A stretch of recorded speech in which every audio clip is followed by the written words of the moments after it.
আসসালামু আলাইকুম। আশা করি আপনারা ভালো আছেন। আজকের ক্লাসে আমরা মানসিক দক্ষতা সম্পর্কে আলোচনা করব। মানসিক দক্ষতার যে পড়াশোনা, এটাকে আমরা মোটামুটি ২ টা ক্লাসে ভাগ করেছি। আপনারা সিলেবাসে দেখেছেন আমাদের ক্লাস শিডিউল যেটা আছে, সেখানে দেখেছেন ২ টা পার্টে। মানে ওখানে যে টপিকগুলো দেয়া আছে, টপিকের বাইরেও কিছু বিষয় আমরা আজকের ক্লাসে আলোচনা করব এবং আগামী ক্লাসে আলোচনা করব।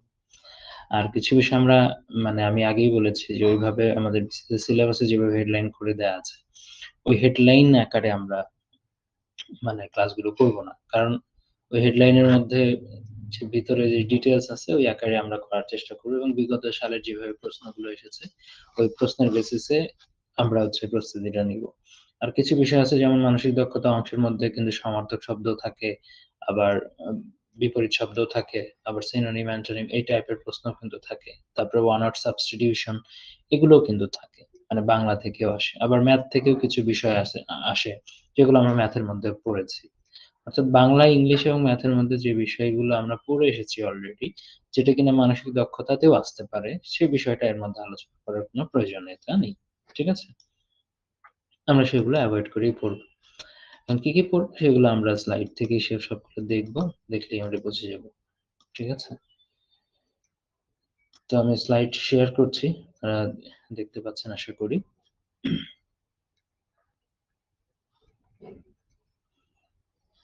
জি। এই স্লাইড থেকে আমরা পড়াশোনাগুলো করব। যেটা আমি ১ম অংশে যে বিষয়গুলো রেখেছিলাম, সেই বিষয়গুলো নিয়ে আলোচনা করব। তার মধ্যে ১ম যে বিষয়টা সেটা হচ্ছে সম্পর্ক নির্ণয়ের প্রশ্ন। ঠিক আছে? সম্পর্ক নির্ণয়ের প্রশ্নের মধ্যে ২ ধরনের হতে পারে। একটা হলো আত্মীয়তার সম্পর্ক মানে রক্তের সম্পর্ক তৈরি মানে নির্ণয়। আরেকটা হতে পারে যে কার চেয়ে কে বড়, কে ছোট, লম্বা। তারপরে কোনটা হালকা, কোনটা ভারী। এই টাইপের যে প্রশ্নগুলো সবগুলো এর মধ্যে পড়বে। ঠিক আছে? তো দেখেন ১ম হচ্ছে সম্পর্ক নির্ণয়।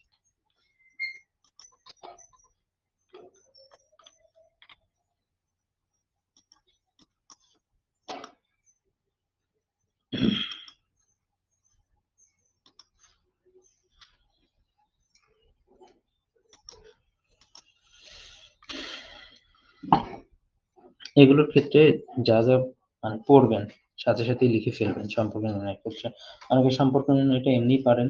এটা খুব বেশি সমস্যা হয় না। এটা সম্পর্ক নির্ণয়ের ক্ষেত্রে যেটা ওই আত্মীয়তার সম্পর্ক নির্ণয় যখন করি আমরা, তখন এটা করার ক্ষেত্রে ২ টা জিনিস ভাবতে পারি আমরা। একটা যে নিজের ক্ষেত্রে ভাবতে পারি। আমি মেক্সিমাম সময় এগুলো সলভ করার সময় নিজের কথাগুলোই ভাবি। ঠিক আছে? আপনার নিজের পরিবারের মধ্যে যদি বন্ডিংটা ফেলতে পারেন, তাহলে কিন্তু এগুলো সমাধান করাটা ইজি হয়। যেমন ক, খ এর পুত্র। ক, খ এর পুত্র। এটা হচ্ছে আপনি যদি ছেলে হন, তাহলে খ কে ধরবেন বাবা। আপনি, আপনি হচ্ছে ক। এইভাবে কয়েকটা স্টেপে করা যেতে পারে। ক, খ এর পুত্র।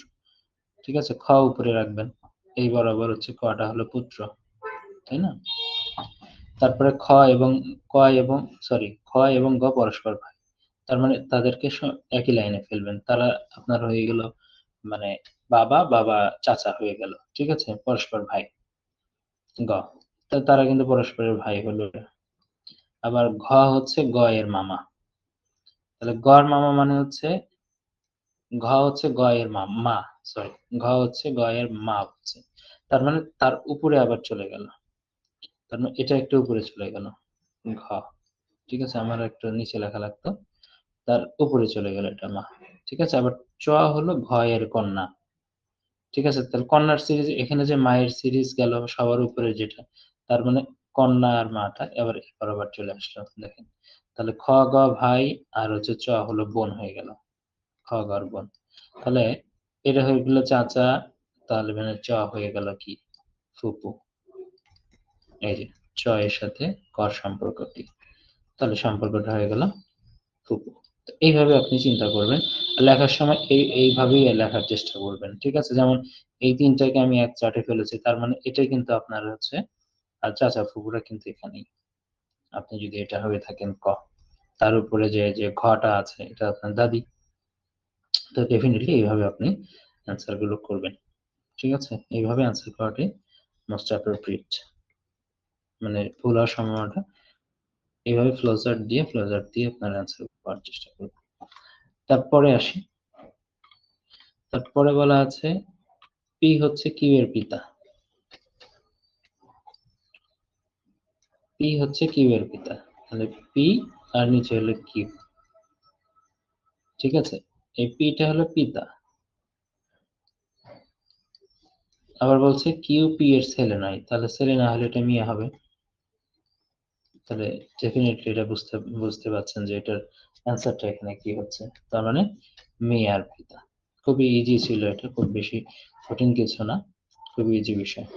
তো এগুলোই আপনারা হচ্ছে নোট ডাউন করে ফেলবেন, তাহলে দেখা যাবে যে এর বাইরে যেগুলো আছে আপনি এমসিকিউ সলভ করার জন্য আপনাদের যে এমসিকিউ গাইড কিনতে বলেছি ওর মধ্যে কিন্তু প্রচুর এমসিকিউ অনুশীলন আছে, সেগুলো থেকে আপনারা এমসিকিউ অনুশীলন করবেন, ঠিক আছে। তারপর একটা আসেন, এটা যদি একটু দেখি আমি, এ এর পুত্র বি এর স্ত্রী হলো সি। দেখেন তাহলে যদি এইভাবে যান, এ পুত্র আপনি নিজেকে ধরেন বি, ঠিক আছে, আপনি বি, আপনার স্ত্রী হচ্ছে সি। কারণ আপনি যদি স্ত্রীটাকে অবশ্য আহ, মানে স্ত্রী ক্যাটাগরি যারা আছে এদেরকে যদি নিচে রাখেন হতে পারে, তার মানে এটা আপনার বাবা হলো, এটা আপনি নিজে হলেন পুত্র, ঠিক আছে, এটা সি। তারপরে বলছে এ এর পুত্র বি এর স্ত্রী হলো সি, যার বোন টি, যার বোন ডি, বি এর ভাই ই এর স্ত্রী,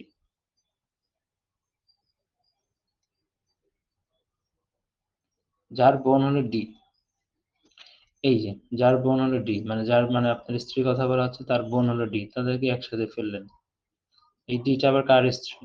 বি এর ভাই হলো ই, বি এর ভাই হলো ই, এই ই এর স্ত্রী, তার মানে স্ত্রীগুলো একই ক্যাটাগরির মধ্যে পড়ে গেল, ঠিক আছে, একই টাইপের মধ্যে পড়ে গেল। তার মানে এই ডি আর এর সম্পর্ক কি? এটা তো ছিল আপনার বাবা, তাই না, বাবা বা মা, যেটি হোক না কেন, ঠিক আছে, তার মানে আর এইগুলো হচ্ছে আপনারা দুই ভাই, আর আপনাদের বউ হচ্ছে এটা। তার মানে এখানে ডির সাথে সম্পর্ক বোঝাক আর সির সাথে সম্পর্ক বোঝাক, মানে সি ডি দুইটাই কিন্তু পুত্রবোধ হচ্ছে, তার মানে শ্বশুর এবং পুত্রবোধ। এইভাবে আপনারা অ্যান্সার গুলো করতে পারবেন।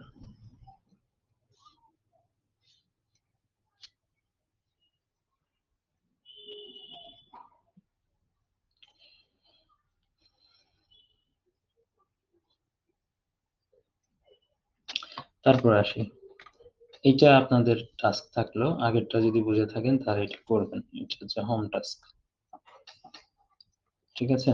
এটা যেটা আছে এটা স্ক্রিনশট নিয়ে বা ক্যামেরাটা মানে ভিডিওটা পজ রেখে এটা লিখবেন, লেখার পরে আপনারা হোম টাস্ক করবেন, ঠিক আছে। এটা নিয়ে আর আলোচনা করলাম না, সম্পর্কে অনেকগুলো আলোচনা করেছি।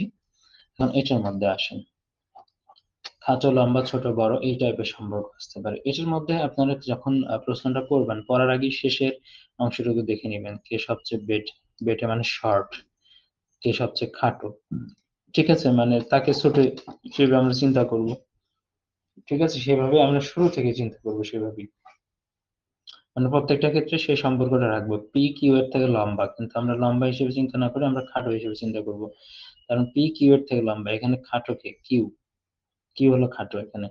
তার মানে আমরা যদি খাটোটা আমরা লিখি তাহলে এইভাবে লেখার চেষ্টা করব, কিউ থেকে লম্বা, সরি,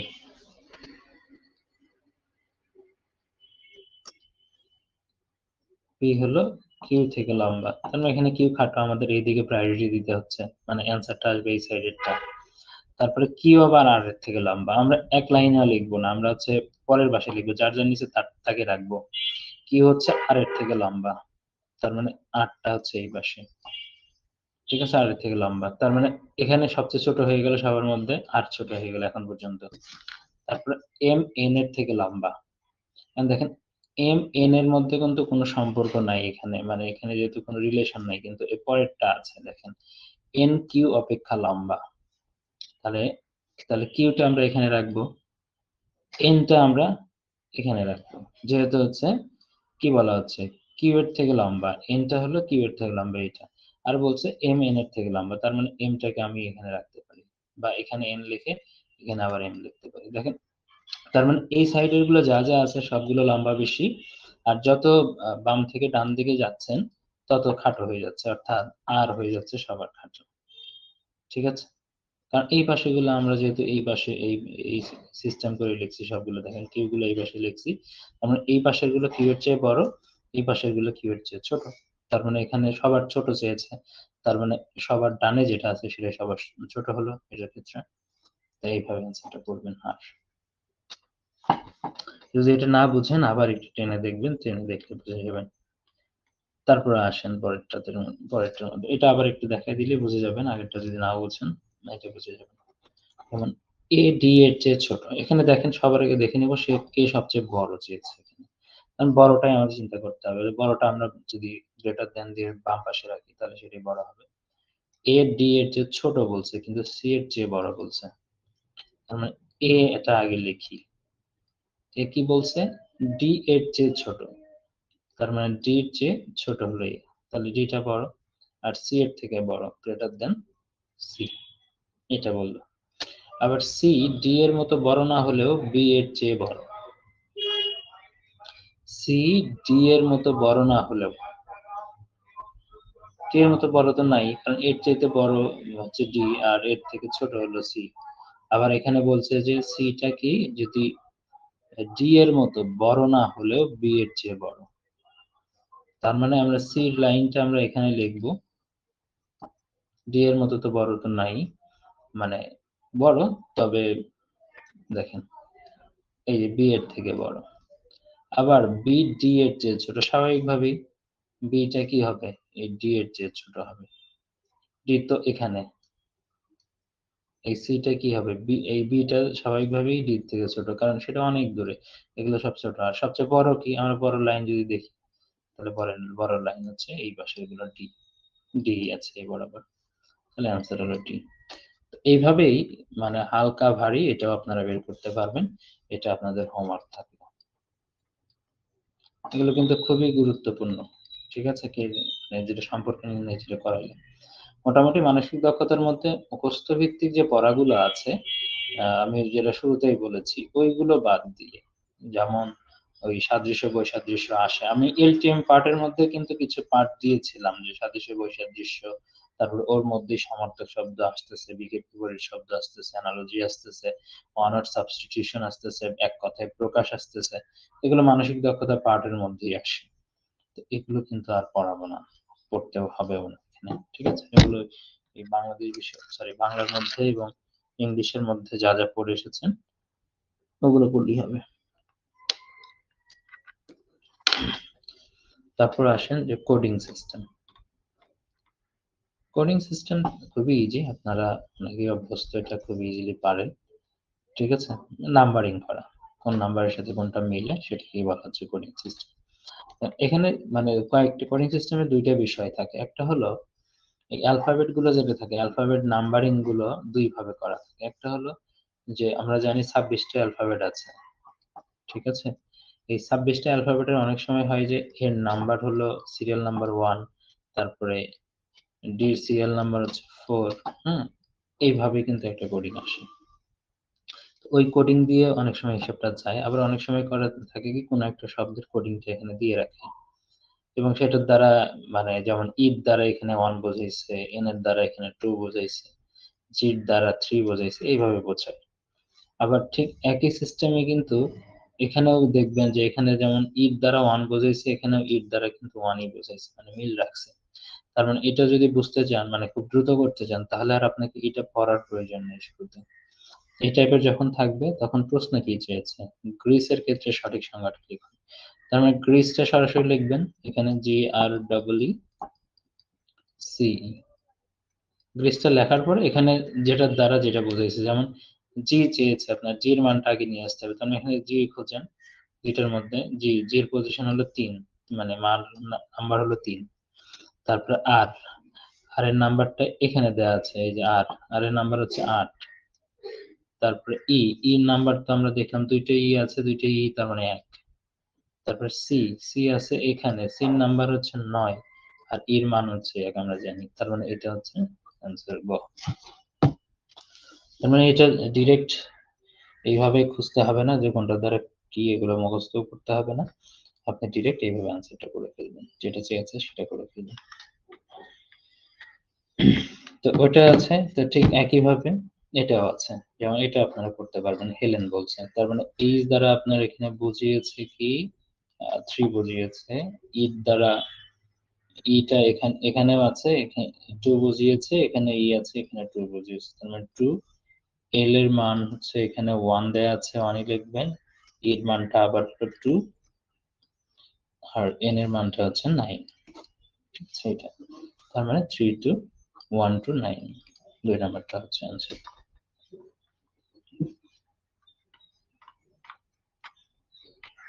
তারপর ঠিক একইভাবে এটা করবেন। ঠিক আছে, একইভাবে এটা করবেন, এটা হোমওয়ার্ক থাকলো। ঠিক আছে, আমি 4 নাম্বারটা দেখাই দিচ্ছি এবার। দেখেন এখানে কিন্তু আবার ওই সিস্টেমটা নাই। টাইগার সমান হচ্ছে 59 বলছে, ডগ সমান 26 বলছে, লায়ন সমান কত। এই টাইপের একটা প্রশ্ন আসতে পারে, এই টাইপের। এখানে খেয়াল করেন যেহেতু প্রত্যেকটা নাম্বার কোডিং নাই, তার মানে এখানে 59 যেহেতু লিখছে, 26 যেহেতু লিখছে, তার মানে কিছু একটা জিনিস যোগ করে লিখছে এখানে। অ্যালফাবেটের নাম্বার গুলো আমরা শুরুতে 59 যোগ করে করে 59 দিকে যাইতে সময় লাগবে বেশি আমাদের। তার মানে আমরা দেখবো যে আসলে কিভাবে যোগটা করছে। 26 এই যোগটা করতে আমাদের ইজি হবে। যেমন আমরা ডি ও জি যদি বলি, তার মানে দেখেন ডি নাম্বারটা যদি আপনি জান, এ বি সি ডি 4 হচ্ছে, E F G H I J K L M N O. ঠিক আছে, তার মানে এখানে হচ্ছে 15, ফোর সিরিয়াল হচ্ছে 15, আর A B C D E F G, G serial হচ্ছে 7, তাই না? তাই হচ্ছে, তার মানে এখানে 19 আর সাথে হলো 26, তার মানে এখানে সিরিয়ালটা কিন্তু যোগ করে 26টা হয়েছে। তার মানে আপনাকে এটার হিসাব করতে হচ্ছে না টাইগার, সরাসরি লায়নটা হিসাব করবেন। লায়ন হিসাব, তার লায়নের মধ্যে আপনি এখানে খেয়াল করে দেখেন যে A B C D E F G H I J, I J, যেটা আছে আমরা 10 এটা আমরা জানি, কে এফ, তাহলে এলটা হচ্ছে 12, আই জে, আই তাহলে না, তাহলে 9, তারপর ওটা এখানে পেয়েছি 15, তারপরে এন, এন এর মানটা আপনি হচ্ছে 15 পেয়েছেন হচ্ছে আই পর্যন্ত, তাহলে হাতের আঙ্গুলে 15 নাম্বার পর্যন্ত যান আগে, তার মানে আই গেলেন, M N O P, sorry 15 number পেয়েছেন হচ্ছে ও, তার মানে M N, M N O, তার মানে হচ্ছে ওর আগেই এন, তার মানে 14। তাহলে এটার আনসার কত হচ্ছে? এটার আনসার বলছেন এখানে কত আপনি আনসার করবেন? 15, এখানে 15, 30ই ধরেন। হ্যাঁ, 15 15 30 ধরেন, এখানে যদি 15 নাই ধরেন, এটা ধরতে সমস্যা নাই। 30 আর 12 কত? 42, 42 আর 8 ধরবেন এখানে, তাহলে কত হচ্ছে? 50। ঠিক আছে, যেহেতু ওখানে একটা বেড়ে নিয়েছিলেন, এখানে এই জন্য কম নেই। তো এইভাবে কিন্তু এই বিষয়গুলো অ্যান্সার করতে হবে আপনাকে। বাদ বাকি এই কোডিং ডিকোডিং এর যতগুলো আছে সবগুলোই কিন্তু আপনার হচ্ছে ওই এমসিকিউ গাইড যেটা আমি কিন্তু বলেছি, ওই গাইড থেকে বাদ বাকিগুলো সব পড়বেন। তারপর আসেন মজার ব্যাপার, অভিধান। এটা যদি হচ্ছে বাংলা এবং ইংলিশের ডিকশনারি কেন্দ্রিক যে প্রশ্নগুলো আসে, সেটা সাম্প্রতিক সময় এখান থেকে প্রচুর প্রশ্ন আসতেছে, এই জন্য এটা গুরুত্ব দিয়ে দেখবেন। এটা দেখার বিষয়, এটা পড়ার কোনো বিষয় না। আর এটা আপনার হচ্ছে অ্যালফাবেট খেয়াল করবেন ভালো করে। ইংলিশটা তো আপনারা পারবেন, 26টা অ্যালফাবেট যেটা আছে এটার সিকোয়েন্সটা মনে রাখলেই হচ্ছে। আর বাংলার ক্ষেত্রে আমি বলবো, বাংলা বর্ণমালার যে সিকোয়েন্সটা আছে, মানে স্বরবর্ণ 11টা, ব্যঞ্জনবর্ণ 39টা, এই সিকোয়েন্সটা একবার দেখবেন। ঠিক আছে, ক খ গ ঘ, এটা পুরোটা একবার দেখে নেবেন। দেখে নিলে হবে কি, পুরোটা দেখে নেবেন, তাহলে এই বর্ণমালার যে ক্রমটা আছে এটা ভালোভাবে সাজাইতে। যেমন দেখেন, বাংলা অভিধানে নিচের কোন শব্দটি আগে বসবে? সবই প দিয়ে দেওয়া আছে, প আছে, র ও আছে, প আছে, র আছে, প র আছে, তার মানে এই পর্যন্ত সব সেম। পরের গুলো আগে দেখতে হবে, এখন পরের গুলো দেখতে হবে। পরের গুলোর মধ্যে কোনটা আগে আসে? প ফ ব ভ ম, তারপরে প ফ ব ভ একই সিরিয়ালে আছে, তারপরে এই দেখেন ত থ দ ধ দন্ত ন, ধটা আগে আছে। হুম, ক খ গ ঘ উ, এইভাবে সিরিয়ালে যদি যান তাহলে দেখবেন ধটা আগে পাচ্ছেন। ত থ দ ধ দন্ত ন, এই সিরিয়ালে যদি যান, অন্তঃস্থ আরো পরে আছে, ঠিক আছে। তার মানে সিরিয়ালে গেলে এটা হচ্ছে আনসার। তার মানে কোন শব্দটি আগে বসবে, অর্থাৎ ডিকশনারি অনুসারে পরাধীন শব্দটা আগে পাবেন আপনি, ঠিক আছে। তারপরেরটা আসেন মজার ব্যাপার, এটা কিন্তু 43-এর রিটেন পরীক্ষাতে এসেছিল, ঠিক আছে। 43-এর রিটেন পরীক্ষাতে কিন্তু এটা এসেছিল।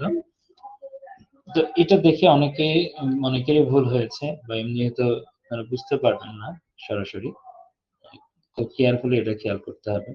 যেমন ক আছে, খ আছে, তারপরে বর্গীয় জ দিয়ে 3টা আছে, ঠিক আছে। সিরিয়াটা এই মাঝখানে যুক্তাক্ষর দিয়েছে একটা। হুম, যুক্তাক্ষর থাকলে যুক্তাক্ষর দেওয়া আছে। তাহলে এখানে খেয়াল করতে হবে যে এটা এটা কিন্তু নরমালি কোনো মানে বাংলা বর্ণমালার মধ্যে কিন্তু এই অক্ষরটা নাই, যুক্তাক্ষর যেটা, এটা কিন্তু নাই। তার মানে এটা কিন্তু হয়েছে কি দিয়ে, এটা দেখতে হবে। এটা কিন্তু হয়েছে ক প্লাস মূর্ধন্য ষ দিয়ে, ঠিক আছে। তার মানে এটা কিন্তু ক বর্গের, ঠিক আছে, ক বর্গের। তো এটাকে কিন্তু আগে রাখতে হবে, অর্থাৎ ক দিয়ে যেহেতু আছে তার মানে কৌতূহলের পরেই কিন্তু ক্ষীয়মানটা চলে আসবে। কৌতূহলের পরেই কিন্তু ক্ষীয়মানটা, এখন খেয়াল করে দেখেন ক্ষীয়মান কিন্তু 3টাতেই আছে। তারপরে পরেরটাতে তার মানে আমাকে যেতে হবে, পরেরগুলো আগে দেখতে হবে। খ্যাতনামাও আছে, এটাতেও আছে, এটাতেও আছে, তার মানে সিরিয়ালে যেতে পারি এটা। এখন পরের গুলোর ক্ষেত্রে দেখেন এটা জিগমিষা আছে, এটা জিগমিষা আছে, এটা জিজ্ঞাস্য আছে। এখন জিগমিষা মানে বর্গীয় জ দিয়ে গেলেন, এটাতে গেলেন, এটাতেও গেলেন, কিন্তু তারপরে ক খ গ কাছাকাছি, তার মানে এই দুইটাই এখন ঠিক আছে এখন পর্যন্ত। তারপরে জিজ্ঞাসা, ঠিক আছে, তারপরে কিন্তু জিজ্ঞাসা, তারপরে হচ্ছে জিঞ্জির। এটা যদি খেয়াল করেন যে এটা যুক্তাক্ষর যদি চিন্তা করেন, এটা বর্গীয় বর্গীয় জ দিয়ে কিন্তু থাকছে, তার মানে বর্গীয় জ লাইনই আছে, ঠিক আছে। আর জিঞ্জির যেটা বলা হচ্ছে জিঞ্জির, তারপর হচ্ছে এমনিতে যদি আপনি উচ্চারণ করেন তাহলে দন্তন্মার লাইনে চলে যাচ্ছে, ঠিক আছে। তার মানে এটা এ পরের গুলো মোটামুটি এগুলো যদি খেয়াল করেন যে এটা প্রায় সেমই, ঠিক আছে। ক আর খ মানে এই পরের গুলো সেম দেওয়া আছে, কিন্তু এই জায়গাটুকুতে কিন্তু একটু ব্যতিক্রম আছে। তার মানে এই জাস্ট এই জায়গা থেকে কিন্তু এটা আগে বসবে, আর আগে বসলে আনসারটা রাইট হচ্ছে এটা। তো এইগুলো যখন থাকবে একটু সময় নিয়ে, সহজ যদি থাকে প্রথমটার মতো তাহলে ওটা খুব দ্রুতই হয়ে যাবে। আর যখন এরকম ভাবে অনেকগুলো দেয়া থাকবে তখন একটু সমস্যা হবে। সেসব ক্ষেত্রে আপনাকে এটা কেয়ারফুলি দাগাইতে হবে, যাতে করে মানে একটু শেষের দিকে লাগাবেন যদি এগুলো কনফিউশন শুরুর দিকে মনে হয়, কারণ এটা একটু বিশ্লেষণ করতে টাইম লাগবে এই টাইপ। মানে বাংলা দেখেন এগুলো সবই যুক্তাক্ষর, ম্যাক্সিমামই। এটা দিয়েছে, এটা দিয়েছে, এটা দিয়েছে, 3টে যুক্তাক্ষর আছে, তো এগুলো একটু দেখে শুনে আপনাকে দেখতে হবে। ইংলিশ আসলে ইংলিশটা ইজি, ইংলিশে যেহেতু যুক্তাক্ষর নাই কিছু নেই, দাগানোটা ইজি। অভিধানে কোন শব্দটি প্রথমে বসবে খেয়াল করে দেখেন এখানে কি বলছেন। কারণ এখানে সব বি আছে, বি ই এ পর্যন্ত সব ঠিক আছে। বি ই পরে, আচ্ছা এ পর্যন্ত যাচ্ছে, জি তো পরেই হচ্ছে, কারণ এই পর্যন্ত আমাদের 3টার মধ্যে যে কোনো একটা আনসার হবে। ইউটা তো অনেক পরে, এমটা তো আগেই আছে, তার মানে গ, বি, এটা আগে বসবে। ঠিক ইংরেজি ডিকশনারি অনুসারে প্রদত্ত শব্দটি সাজাইলে কোনটি হবে এটা আপনারা করবেন, এটা আপনাদের হোমওয়ার্ক থাকলো।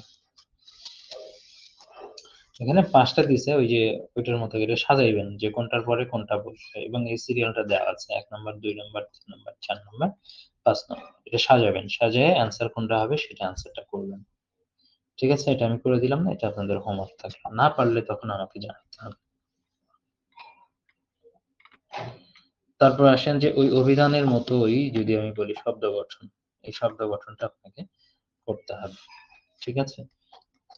যেমন এটার কথা বলা আছে, এটার সাথে আর কোন বর্ণ হ, র, হ, রু, নি, সা, এর সাথে আর কোন বর্ণ যোগ করলে, যোগ করার পরে এটাকে রিঅ্যারেঞ্জ করতে হবে, সাজাইতে হবে, তখন একটা অর্থবোধক শব্দ তৈরি হবে। তো এটা হচ্ছে নিরুৎসাহিত, খেয়াল করে।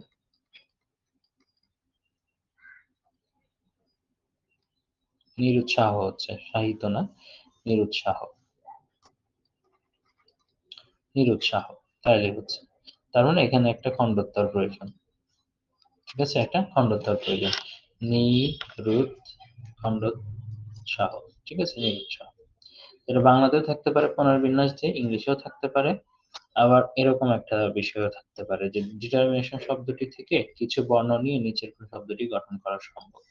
মানে এখান থেকে কোন শব্দটা গঠন করা সম্ভব বা সম্ভব নয়, এই টাইপের প্রশ্ন কিন্তু আসতে পারে।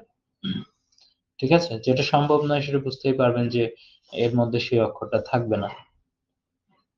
তাহলে এখানে খেয়াল করেন, এই যে মডারেশন আপনি করতে চান, এখানে এম আছে, এর মধ্যে ও আছে, ডি আছে, ই আছে, আর আছে, তারপরে এ আছে, তারপরে টি আছে, আই আছে, ও আছে, এন আছে, ঠিক আছে।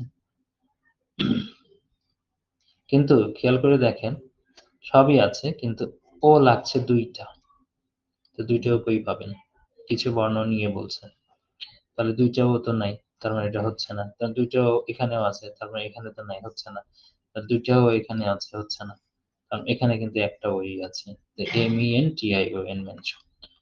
তো এটা একটা পার্সপেক্টিভ, অন্যগুলোর ক্ষেত্রে অন্য পার্সপেক্টিভ আসতে পারে, তো যেটাই আসুক না কেন আপনারা যেন এটা পারেন।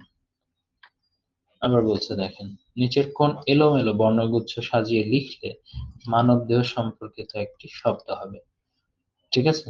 যেমন এখানে যদি লেখেন আইটেম হয়, এটাকে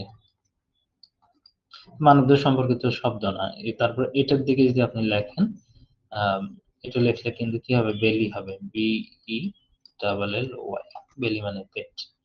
তারপর এটা মানবদেহ সম্পর্কিত একটা শব্দ হলো, ঠিক আছে। এটা এইভাবে অ্যান্সার গুলো করতে হয়। তারপর দেখেন এটাও বলা আছে, ন্যাশনালিজম শব্দের থেকে কিছু বর্ণ নিয়ে কোনটা গঠন করা সম্ভব নয়। এবার নয় বলছে, তার মানে তিনটা তৈরি করা যাবে, আর একটা হয়তো করা যাবে না। যদি আমরা এটা দেখি লিমিটেশনের ক্ষেত্রে, এল আছে, আই আছে, এম আছে, TATION, ঠিক আছে। এখানে খেয়াল করে দেখেন যে কোনটা গঠন করা যাবে না। এখানে কিন্তু ডাবল টি আছে, ডাবল টি কিন্তু এখানে নাই, ঠিক আছে, ডাবল টি কিন্তু এখানে নাই। তার মানে প্রথমটা এটা কিন্তু তৈরি করা যাচ্ছে না, ঠিক আছে, এটি কিন্তু গঠন করা সম্ভব হচ্ছে না। তাহলে এটা হবে এটা আনসার। এগুলো পারবেন, এগুলো খুবই ইজি। মানসিক দক্ষতা পার্টটা খুবই ইজি।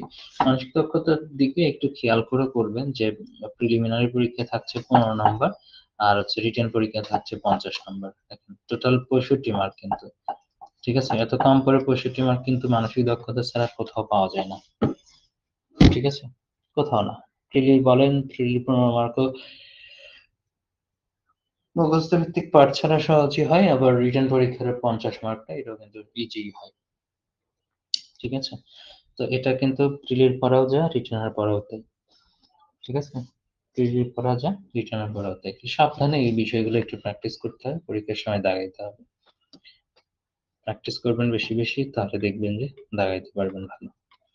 তো সিদ্ধান্ত গ্রহণের বিষয়টা, এটা পরীক্ষাতে খুব রেয়ার আসে, খুব রেয়ার আসে। তারপরে যেহেতু আমাদের টপিকের মধ্যে আছে, এই জন্য এটাকে একটা উদাহরণ দিয়ে বুঝিয়ে দিব। তবে সিদ্ধান্ত গ্রহণের ক্ষেত্রে আপনার খেয়াল করতে হবে যে সেই সিদ্ধান্তগুলো নিবেন তাতে যেন প্রমাণ পায় আপনি একজন ভালো মানুষ, ভালো দায়িত্বশীল মানুষ, এটা যেন প্রমাণ পায়, ঠিক আছে। এইটা প্রমাণ পাইলেই হবে, যে উক্তির মধ্যে এটার প্রমাণ পাবেন। ভালো দায়িত্বশীল মানুষের মধ্যে তার সবই ভালো থাকবে, তিনি সবকিছুকে পজিটিভ ভাবে নিবেন, কাউকে মনে কষ্ট দিবেন না, ঠিক আছে। বিষয়টা খারাপ লাগে এইভাবেও কথা বলবেন না কখনো। কাউকে কোনো কিছু যদি বলতেই হয় সেটা নরম সুরে পোলাইটলি বলবেন, তাই না? এগুলোই তো ভালো মানুষের লক্ষণ। এবং সে কোনো তার কাছে কোনো দায়িত্ব থাকলে, কাউকে কেউ দায়িত্ব দিলে সে তার যে দায়িত্ব এরিয়া, এই দায়িত্ব কখনো এড়াবে না, একজন দায়িত্বশীল মানুষ। তো সিদ্ধান্ত গ্রহণের ক্ষেত্রে এখানে দেখবেন যে সবচেয়ে ভালো সিদ্ধান্ত যেটা, ভালো মানুষ হিসেবে যে সিদ্ধান্ত হয়, এই বিষয়গুলোই দেখবেন।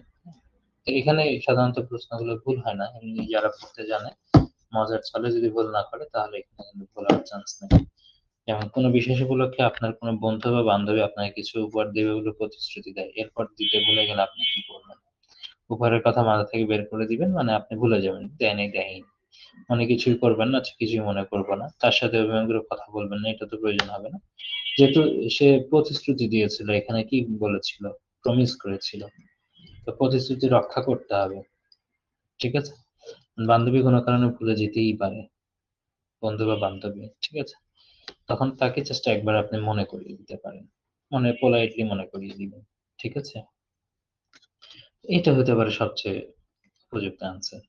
ঠিক আছে, বের করে দেওয়া না, যেহেতু সে প্রমিস করেছে, প্রমিস যে প্রতিশ্রুতি দিয়েছে, প্রতিশ্রুতি রক্ষা না করতে পারলে আপনার বন্ধু বা বান্ধবী একটা হচ্ছে এটা গুনার কাজ হবে।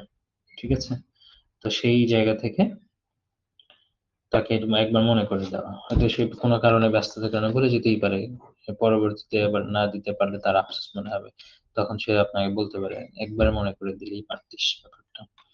ঠিক আছে, তাহলে এটা একবার মনে করে দিবেন। তারপর আসেন যে আপনি বিকেলে রাস্তায় হাঁটছেন, এমন সময় হঠাৎ এক বৃদ্ধ লোক আপনার সম্মুখে এসে জ্ঞান হারালো, তখন আপনি কি করবেন? বৃদ্ধ লোকটিকে পাশ কাটিয়ে চলে যাবেন, এটা কোনো দিনই দায়িত্বশীলতার পরিচয় হতে পারে না। তাকে দ্রুত নিকটবর্তী হাসপাতালে নিয়ে যাবেন, ডেফিনেটলি তাই করতে হবে। ঠিক আছে, হাসপাতালে, কারণ সে অজ্ঞান হয়ে পড়েছে, তো সবার আগে হসপিটালে নিতে হবে। বৃদ্ধ লোকটির ঠিকানা জানার চেষ্টা করে বাসায় নিয়ে দিয়ে আসবেন। বাসায় তো দেওয়া তো ইমিডিয়েট কাজ না, এটা পরের কাজ। চিকিৎসা করে নিয়ে বাসায় যাবেন। আপনার বাসায় নিয়ে যাবেন এটাও সম্ভব না, আপনি চিকিৎসা দিতে পারবেন না, হসপিটাল নিয়ে যেতে হবে আপনাকে। ঠিক আছে, এটা হচ্ছে মোস্ট অ্যাপ্রোপ্রিয়েট। তারপর আপনি কেনাকাটা করতে বাড়ি থেকে বের হলেন, আপনার সামনে একজন অন্ধ ব্যক্তি রাস্তা পার হওয়ার চেষ্টা করছে, আপনি তখন কি করবেন? যেহেতু অন্ধ ব্যক্তি রাস্তা পার হওয়ার চেষ্টা করতে, তাকে হেল্প করতে হবে ডেফিনেটলি। ঠিক আছে, অন্য কোনো কিছুই আপনার এখানে দেখার সুযোগ নেই। প্রথম মানে এখানে কি বলা আছে, প্রথমটা হবে, তো অন্ধ ব্যক্তিটিকে হাত ধরে রাস্তা পার করে সহায়তা করবে, পরেরগুলো তো আর না পড়লেও চলবে আপনার। তারপর আসেন প্রতিবিম্ব গঠন, খুব খুব খুব গুরুত্বপূর্ণ, 100% গুরুত্বপূর্ণ। প্রতিবিম্ব গঠন, প্রতিবিম্ব গঠনের ক্ষেত্রে দুই ধরনের প্রশ্ন হয়, একটা হচ্ছে আয়নায় প্রতিবিম্ব আর একটা হচ্ছে পানিতে প্রতিবিম্ব। ঠিক আছে, আয়নায় প্রতিবিম্ব আর একটা হলো পানিতে। আয়নায় আবার দুই ধরনের হয়, আয়নাতে হচ্ছে লেটার চাইতে পারে আর হচ্ছে ক্লক টাইম, এই দুই ধরনের হতে পারে। লেটার, ইংলিশ লেটার, এটা পানিতে সাধারণত লেটার গুলোই থাকে, ক্লক টাইম পানিতে চায় না, চাবে না এটা।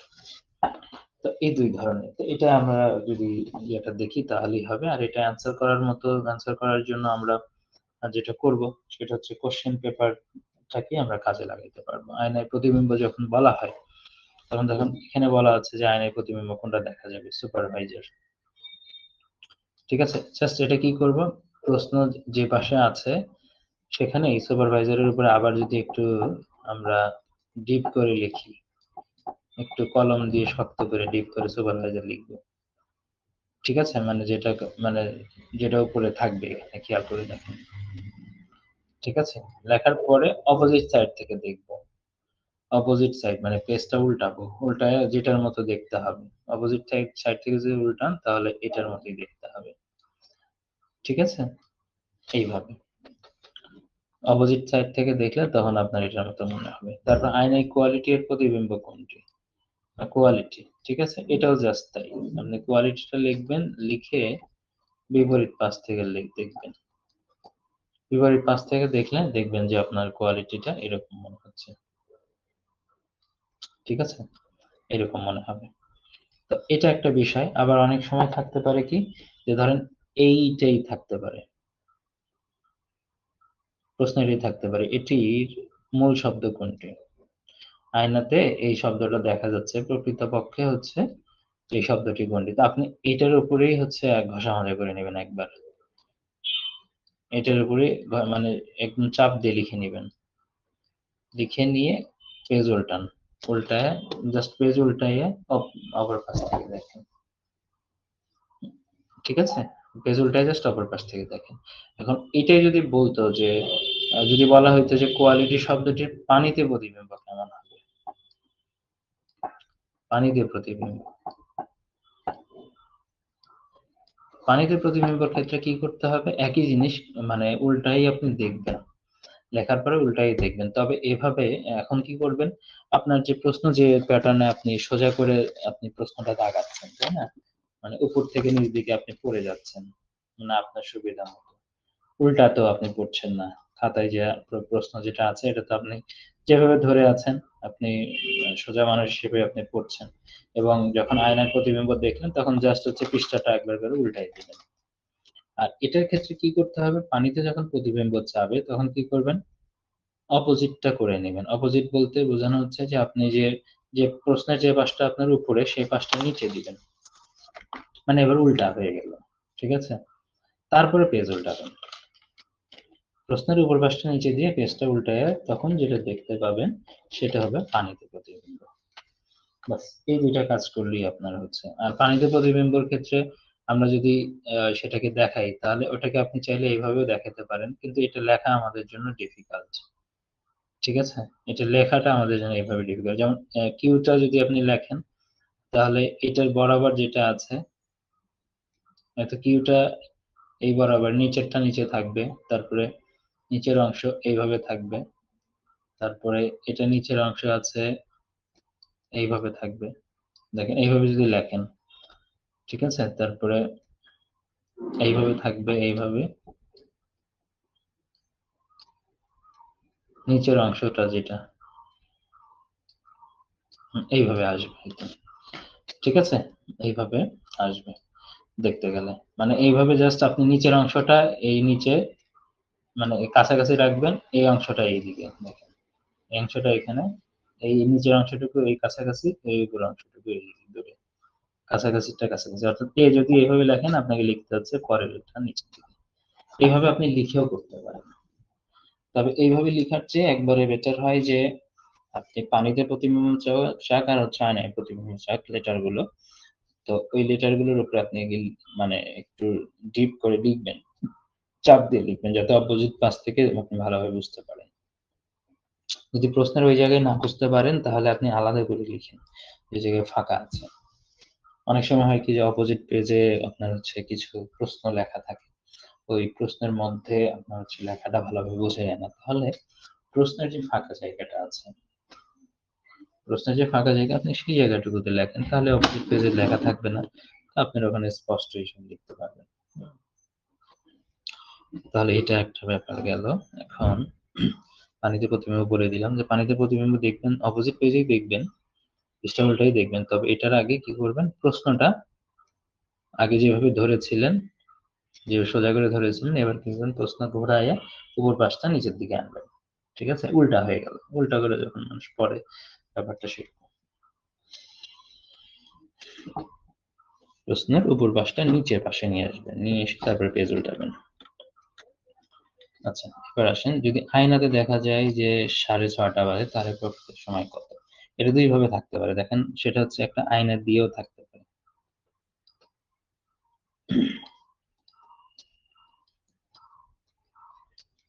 এখন এখানে বলছে 6:30 যদি বাজে, তাহলে এখানে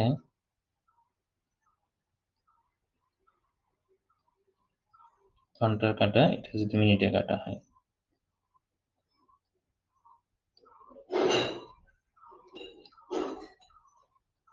আয়নাতে বলছে, সরি,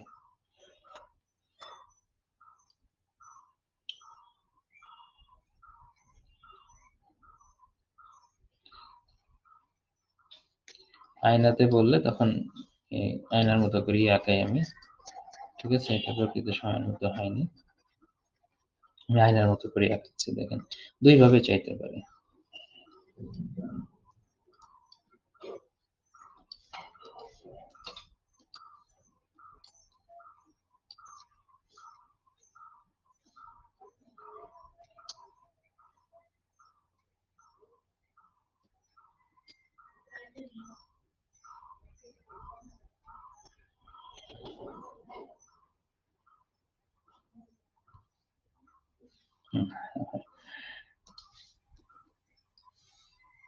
পাঁচশোটা চেঞ্জ হবে,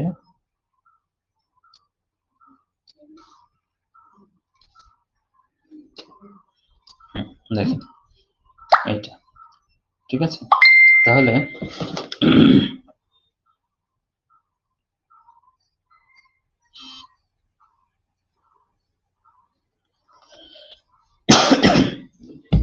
তাহলে বলছে আয়নাতে যদি দেখা যায় 6:30 বাজে, অর্থাৎ আয়নাতে এরকম হয়তো দেখা যাচ্ছে, এটা যদি আমি ঘন্টার কাঁটা ধরি, এটা মিনিটের কাঁটা,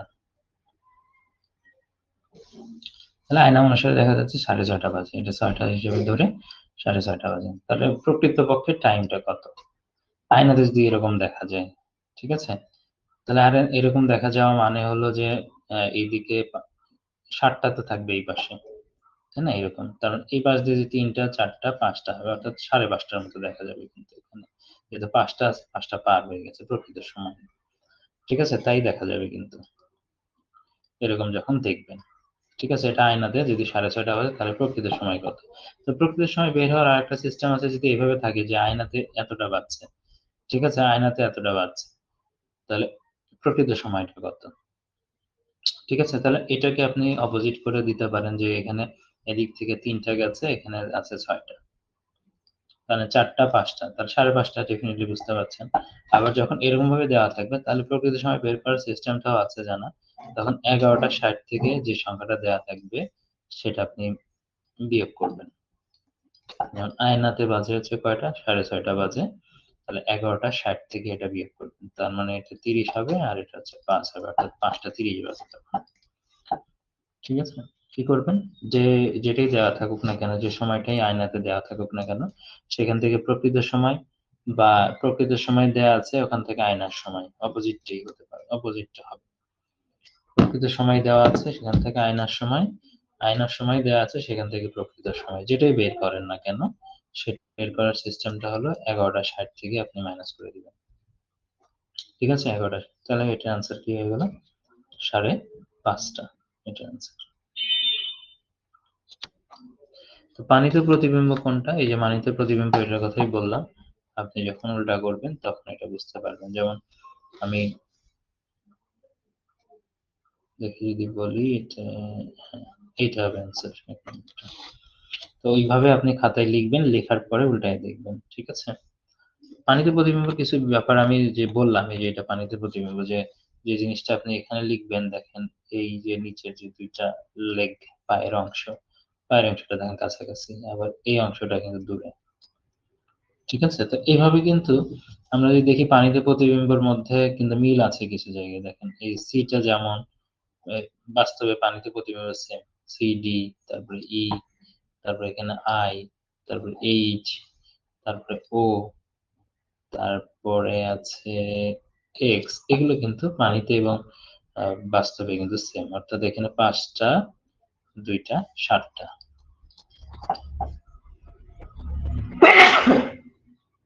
সরি। তাহলে ইংরেজি বড় হাতের অক্ষরের মধ্যে কিন্তু 7টাই দেখতে পাচ্ছি, যে পানিতে প্রতিবিম্ব এবং বাস্তবে প্রতিবিম্ব কিন্তু সেম। ঠিক আছে? আবার এখানে কিন্তু আবার অতটা থাকবে না। এখানে একটা আছে, তারপরে এল আছে, ও আছে, আর এক্স আছে। দেখতেছেন এখানে কিন্তু 4টা। ঠিক আছে? আর এখানে কিন্তু আমরা যদি খেয়াল করি যে 8-এর যে নরমালি লিখি, 8টাও কিন্তু এভাবে পড়বে না, শুধু জিরো ছাড়া। ঠিক আছে? জিরো ছাড়া কিন্তু আর কোনোটাই এভাবে পড়বে না। তো এটা এমনি জাস্ট দেখে নেওয়া। তো সবচেয়ে বেটার হয় এই টাইপের প্রশ্ন যখন আসবে পরীক্ষাতে, দেখবেন যে আপনি খাতায় লিখলেই খুব ভালোভাবে আনসারটা করতে পারবেন তখন। তারপরে আসেন ত্রিভুজ এবং চতুর্ভুজের সংখ্যা নির্ণয়। আচ্ছা, এখানে এই ত্রিভুজ এবং চতুর্ভুজের সংখ্যা নির্ণয়ের ক্ষেত্রে অনেকে একটু কঠিন ভাবে পড়াশোনাটা করে এখানে। কঠিন ভাবে পড়াশোনা বলতে আমি বোঝাতে চাচ্ছি যে অনেকে একটা ত্রিভুজের মধ্যে মানে শত শত ত্রিভুজ বের করা শিখে। হুম, এরকম করে দেখাই দিয়ে থাকে। হ্যাঁ, দেখাই দিয়ে থাকে এরকম করে। ইউটিউবে দেখবেন এরকম ভিডিও অনেক পাওয়া যায়। হ্যাঁ, হাজার হাজার ত্রিভুজ চতুর্ভুজ আঁকানোর শিখে। দরকার আছে সেভাবে শিখার? কোনোই দরকার নেই। এইভাবে দিয়ে কোটি কোটি ত্রিভুজ শিখে। দরকার নেই এইভাবে পড়ার। ঠিক আছে? এখানে আমি ত্রিভুজের আনসারের ক্ষেত্রে আমি 2টা জিনিস প্রেফার করি মানে আনসার করার ক্ষেত্রে। একটা হলো যে কমন এবং স্বাভাবিক যে বিষয়গুলো আসবে পরীক্ষাতে সেগুলো আনসার করুন। আর একটু কঠিন এবং বিদঘুটে টাইপের যেগুলো আপনি কাউন্ট করে করে একটা একটা করে গুনে আনসার করতে হয়, সেইগুলো এভয়েড করার চেষ্টা করবেন। সেটা এভয়েড কেন করার চেষ্টা করবেন? অনেক সময় দেখা যাচ্ছে যে আপনার অপশনগুলো কাছাকাছি থাকবে। 25, 26, 27, 28 এগুলোর ক্ষেত্রে আপনার যে কোনো একটা মিস আপনার হতেই পারে যখন আপনি একটা একটু করে কাউন্ট করে যাবেন। তখন মিস হলে আপনি যদি সিওর না হন, অনেকবার চিন্তা করেও আপনি সিওর নাও হতে পারেন। সময় কিন্তু যাচ্ছে এদিকে, কি হচ্ছে আপনার এখানে এক্সাক্ট অ্যান্সারটা হচ্ছে না, সিওর না। তো তাহলে সেগুলোর ক্ষেত্রে এটা আপনার এভয়েড করাটাই বেটার হবে। ঠিক আছে? ওগুলো আনসার করা এভয়েড করাই বেটার। তবে আমি যে কয়টা শিখাবো জাস্ট সেই কয়টাই আপনারা শিখে রাখেন। এর মধ্য থেকেই আশা করি 90% ক্ষেত্রে কমন পাবেন। যে এর বাইরে কঠিন প্রশ্ন যদি না করে। ঠিক আছে? আর এটা হচ্ছে কাউন্ট করাও শিখতে হবে না। মানে কাউন্ট যাই হোক এমনিতেই দেখা যায় যে মুখস্থ আমরা তো অনেক এমসিকিউ এর মতো করে অনেক তথ্যই মুখস্থ করি। দেখা যাচ্ছে যে এটা আপনারা কাউন্ট করেও ইজিলি বের করতে পারবেন। আবার কি সরাসরি যদি চান যে না আমি কাউন্ট করারই প্রয়োজন নেই, এই কয়টা বিষয় তো চোখের দেখাতেই আমার মুখস্থ থাকবে। হুম? তাহলে সেটাও হতে পারে। দেখেন আমি এটা যেভাবে ১ম এ আমি ত্রিভুজ সংখ্যাটা আগে পড়াবো। ত্রিভুজ সংখ্যাটা পড়াবো। ত্রিভুজ সংখ্যা। তারপর যতগুলো সংখ্যার মধ্যে যাবো। তো ত্রিভুজ সংখ্যার মধ্যে খেয়াল রাখবেন যে এইভাবে কিন্তু একটা ফিগার আসে। এটা একটা ত্রিভুজ। হুম? একটা ত্রিভুজের মধ্যে একটা টান যদি দেন, তাহলে এখানে কিন্তু টোটাল ৩ টা ত্রিভুজ হলো।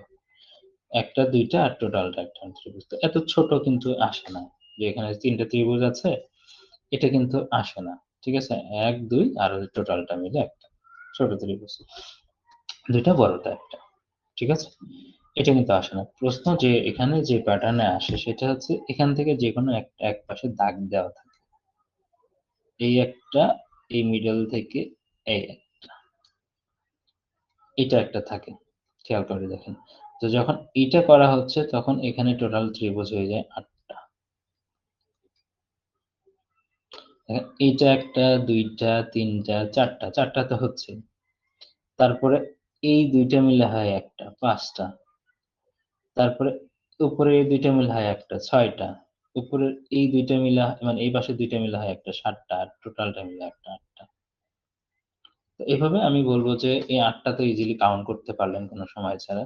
মানে খরচ তেমন খরচ হয়নি। কিন্তু এটার দিকে একটু খেয়াল করবেন যে আমরা ত্রিভুজে যখন মধ্যমা আঁকাই, খেয়াল করেন। তখন উপর থেকে এদিকে যাই, এই নিচ থেকে এদিকে যাই, আবার এদিক থেকে এদিকে যাই। খেয়াল করে দেখছেন? এটার মধ্যেও কিন্তু অনেকগুলো মানে ত্রিভুজ আছে। সেই ত্রিভুজটা আমরা পরে দেখছি কয়টা ত্রিভুজ আছে। তো এই প্যাটার্নে কিন্তু আমরা যাচ্ছি না। এখানে আছে টোটাল ১৬ টা। ১৬ টা ত্রিভুজ আছে। এটা আমরা লিখবো, সমস্যা নাই, সিরিয়ালি যাবো। কিন্তু এটার দিকে একটু খেয়াল করেন যে আমরা একটা, একটা করে যদি মিশাইয়া দিই, ঠিক আছে? যে এটার মধ্যে যদি আমরা বলি যে দেখেন, এখানে যেটা দেওয়া আছে, একটা আমরা ফুল গেছি, খেয়াল করেন। একটা মধ্যমা উপর থেকে নিচ দিকে আমরা ফুল গেছি। আর ২ টা ফুল যাই নাই কিন্তু। এখন এটা যদি এইভাবে না থেকে একটু দেখতে এরকম ভাবে দেয়া থাকে, খেয়াল করে দেখেন তো। যদি ফুল না গিয়ে যদি এটাকে ধরেন এরকম করে দেয়া থাকলো। দেখেন তো। এইটা আর এটার মধ্যে কিন্তু কোনো পার্থক্য নাই। জাস্ট দেখতে আলাদা। ত্রিভুজটাকে একটু লম্বা করা হয়েছে, চ্যাপ্টা করে একটা বসায় দিয়েছে। কিন্তু বিষয় কিন্তু একই রকম। একটা খালি সম্পূর্ণটা গেছে, আর ২ টা কিন্তু অর্ধেক, অর্ধেকই আছে। কারণ এটাতেও ৮ টা, এটাতেও কিন্তু ৮ টা। দেখতে আলাদা মনে হলো। এবার দেখেন আমরা যদি ২ টা সম্পূর্ণ মাথায় নিয়ে যাই। এটা একটা সম্পূর্ণ মাথায় নিয়ে গেলাম। ২ টা সম্পূর্ণ মাথায় নিয়ে যাবো এবার। তো ২ টা সম্পূর্ণ মাথায় ধরেন এটাই নিলাম, এটাও নিলাম। নিয়ে এটা আমরা অর্ধেক করে দিলাম এই পর্যন্ত। ঠিক আছে? এটা সম্পূর্ণটা নিলাম না। এই যে। কারণ এখানে হয়ে যাবে ১২ টা। এটাকে যদি চান যে আপনি এক্সট্রা মানে এটার মতো করেই লিখবেন, এটার মতো করে দেখতে হবে। তো এটাও হতে পারে, এটার মতো করেও দেখতে হতে পারে। যেমন এটা এরকম, যে এরকম, এরকম ভাবে থাকলো। এটাও কিন্তু ১২ টাই। সেম জিনিস।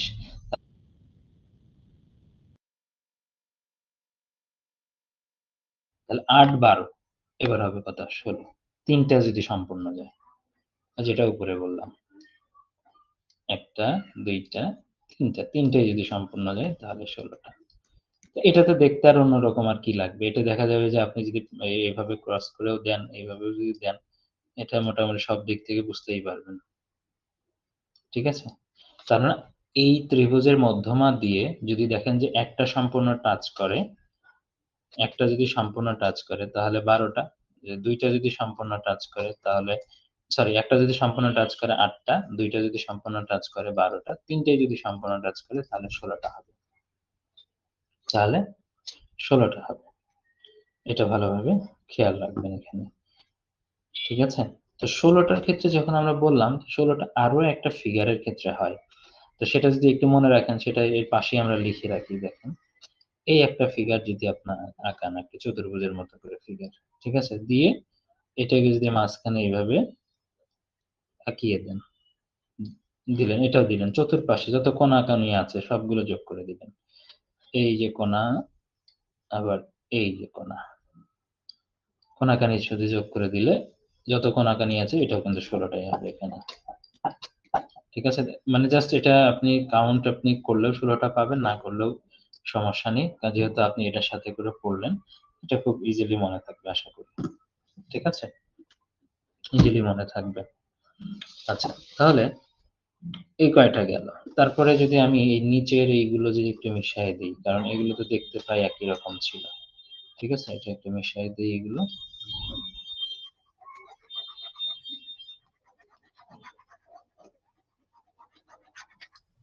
দেখেন। এখানে পরের গুলা যেটা শিখব, দেখেন সেগুলো।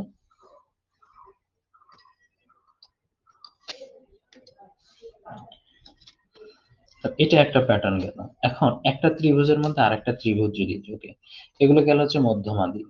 ঠিক আছে? মধ্যমা দিয়ে। মধ্যমা দিয়ে। যে একটা মধ্যমা দিয়ে সম্পূর্ণ যদি যায়, টাচ করে তাহলে ৮ টা, ২ টা টাচ করলে ১২ টা, ৩ টাই যদি টাচ করে তাহলে ১৬ টা ত্রিভুজের মধ্যে। আর হচ্ছে এটা পড়বো হচ্ছে ত্রিভুজের মধ্যে ত্রিভুজ। ত্রিভুজের মধ্যে ত্রিভুজ। এটা পড়বো। একটা ত্রিভুজের মধ্যে যদি অন্য আরেকটা ত্রিভুজ থাকে, যেমন এইটা একটা ত্রিভুজ। এই ত্রিভুজের মধ্যে আরো একটা ত্রিভুজ আঁকান। এই যে ত্রিভুজ আবার একটা আঁকাইলেন এইটা। একটা ত্রিভুজের মধ্যে আরো একটা ত্রিভুজ। এখানে কিন্তু এইটা নতুন করে একটা ত্রিভুজ আঁকাইলাম। একটা ত্রিভুজের মধ্যে যদি আরেকটা ত্রিভুজ থাকে তাহলে সেখানে ত্রিভুজ সংখ্যা হয়ে যায় ৫ টা। হুম? আর একটা ত্রিভুজের মধ্যে যদি ২ টা ত্রিভুজ থাকে সেখানে কয়টা হবে? দেখেন একটা ত্রিভুজের মধ্যে অন্য আরেকটা ত্রিভুজ থাকলো। এখন একটা ত্রিভুজের মধ্যে ২ টা ত্রিভুজ আঁকাবো আমরা। ঠিক আছে? ২ টা ত্রিভুজ। যেমন এই যে ত্রিভুজটা আগেরটা আঁকাইলাম সেটা আগে আঁকাই নিলাম। একটা ত্রিভুজ হলো। আরেকটা ত্রিভুজ এই এখান থেকে নিয়ে এই এখানে। তাহলে এখানে কিন্তু ত্রিভুজ আঁকাইলাম কয়টা? ২ টা। একটা হলো এইটা ১ম এ একটা ত্রিভুজ, আরেকটা ত্রিভুজ হলো এইটা নিচ দিকে। ২ টা ত্রিভুজ। একটা ত্রিভুজের মধ্যে একটা ত্রিভুজ থাকলে ৫ টা, একটা ত্রিভুজের মধ্যে ২ টা ত্রিভুজ থাকলে হবে ১৮ টা। ২ টা ত্রিভুজ আপনি এইভাবে না আলাদাভাবে আঁকাইতে পারেন। কিভাবে দেখেন খেয়াল করেন। প্রথমটা তো এইভাবে আঁকাইছি। দ্বিতীয়টা চাইলে আপনি আরো কি করতে পারেন? এই যে এখান থেকে দিয়ে এখান থেকেও আগাইতে পারেন। এটা কিন্তু দেখবেন যে অনেক জায়গায় আসছে ১৮ টা। অর্থাৎ একটার মধ্যে একটা থাকলে হচ্ছে ৫ টা ত্রিভুজ হবে। আর একটার মধ্যে যদি ২ টা ত্রিভুজ আঁকানো যায় একটা ত্রিভুজের মধ্যে তাহলে হবে সেটা ১৮ টা। হুম? আর এখানে অনেক সময় এই যে দ্বিতীয়টার বিশেষায়িত একটা রূপ পরীক্ষাতে আসতে দেখা যায়। কেমন রূপটা দেখা যায় খেয়াল করে দেখেন। এটাতে আছে এরকম ভাবে। দেখেন সেম না? এখানে তো টোটাল কতটা? ১৮ টা। আমরা জানি। এক্সট্রা করে শুধু দেখা যায় যে কিছু ক্ষেত্রে এখানে এখানে এরকম ভাবে থাকলো ২ টা ত্রিভুজ এখানে থাকলো। কিছু ক্ষেত্রে দেখা যায় যে এখানে এক্সট্রা করে একটা ডিভাইডার দেওয়া থাকে। তো ডিভাইডার দেওয়ার থাকার কারণে এক্সট্রা ২ টা ত্রিভুজ বেড়ে যায় এখানে। তার মানে ২ সমান হচ্ছে ২০ টা। তো এইটা একটা খেয়াল করবেন। দেখেন আমি খুব জটিল জিনিস আমি শিখাচ্ছি না। দেখে যেগুলো শেখা যায়। ঠিক আছে? মানে একটু এমসিকিউ আকারে বা একটু তথ্য আকারে মুখস্থ রেখে যেগুলো শেখা যায়, দেখুন এগুলো কাউন্ট করতে গেলে আপনার কিন্তু প্রচুর সময় নষ্ট হবে, প্রায় 2 মিনিট সময় নষ্ট এখানে করে ফেলবেন। তাহলে এই সময় নষ্ট যেন না হয়, আর এই জিনিসগুলো যেহেতু কমন, দেখলে যদি আপনি আনসার করতে পারেন তাহলে আপনার তো সময়টা বেঁচে গেল, অন্য জায়গায় যেতে পারবেন। ঠিক আছে? এইজন্য কিন্তু এগুলো এইভাবে আমি রেডি করে দিয়েছি আপনাদের। তো এই পর্যন্ত গেল মোটামুটি। আর বাদবাকি যেগুলো আছে ওগুলোর ক্ষেত্রে আমি কিছু কোনো থিওরি বা এইভাবে বোঝানোর মতো কিছু না। আরো এক্সট্রা কিছু আমার পছন্দের কিছু ত্রিভুজ আছে সেগুলো আপনাদের দিব এখানে। ঠিক আছে? পছন্দের কিছু ত্রিভুজ আছে সেগুলো আপনারা জাস্ট চিত্র দেখে আনসার করবেন। চিত্র দেখে আনসার করবেন। কাউন্ট করার কোনো প্রয়োজন নেই। যেমন যদি স্টার থাকে এইভাবে। হ্যাঁ, স্টার। স্টারের মধ্যে আছে ১০ টা ত্রিভুজ। এটা মনে রাখেন। স্টারে আছে ১০ টা ত্রিভুজ। তারপরে দেখেন আরো কিছু ফিগার আমি দিচ্ছি। যেমন উপরে কিন্তু একটা বক্স আমি আঁকিয়েছিলাম আগে। এই যে এই বক্সটা যেরকম।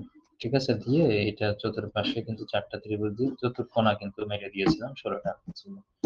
ঠিক আছে? চতুর্কোণা কিন্তু দেওয়া হয়েছিল। তবে এখানে ওইটার মতো না। হুম?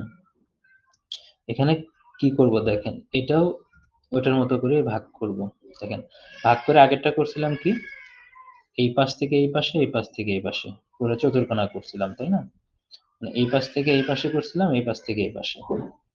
ঠিক আছে? তাহলে এটা ওই পাশে না করে এবার দেখেন এর ভিতরে আরেকটা চতুর্ভুজ আঁকাবো। মানে এটা তো করে নিলাম, তারপর এই যে একটা চতুর্ভুজ, আবার একটা চতুর্ভুজ হচ্ছে এখানে, এই যে গেল, এই যে গেল। দেখেন এটা কি আরেকটা চতুর্ভুজ হলো না? একটা চতুর্ভুজের মধ্যে আরেকটা চতুর্ভুজ দিলাম।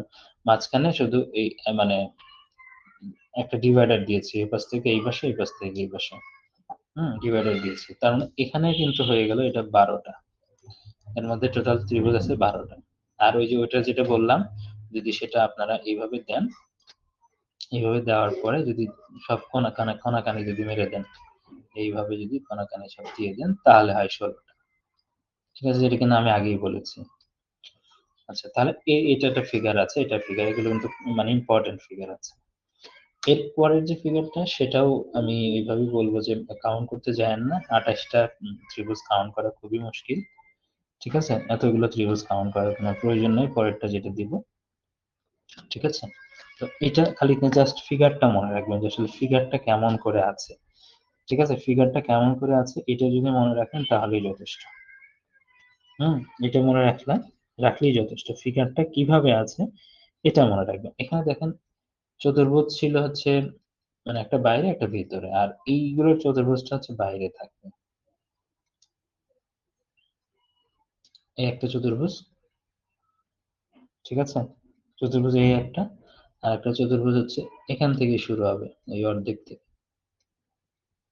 এই ভিতরে গেল পেটের ভিতরে, ভেতর বাইরে।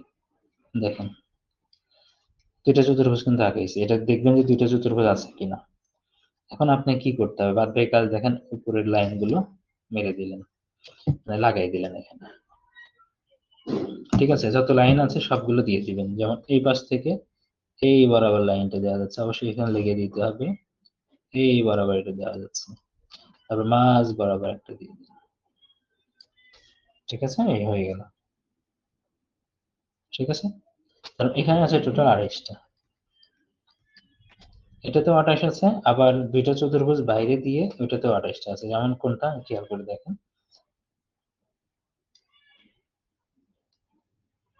হুম,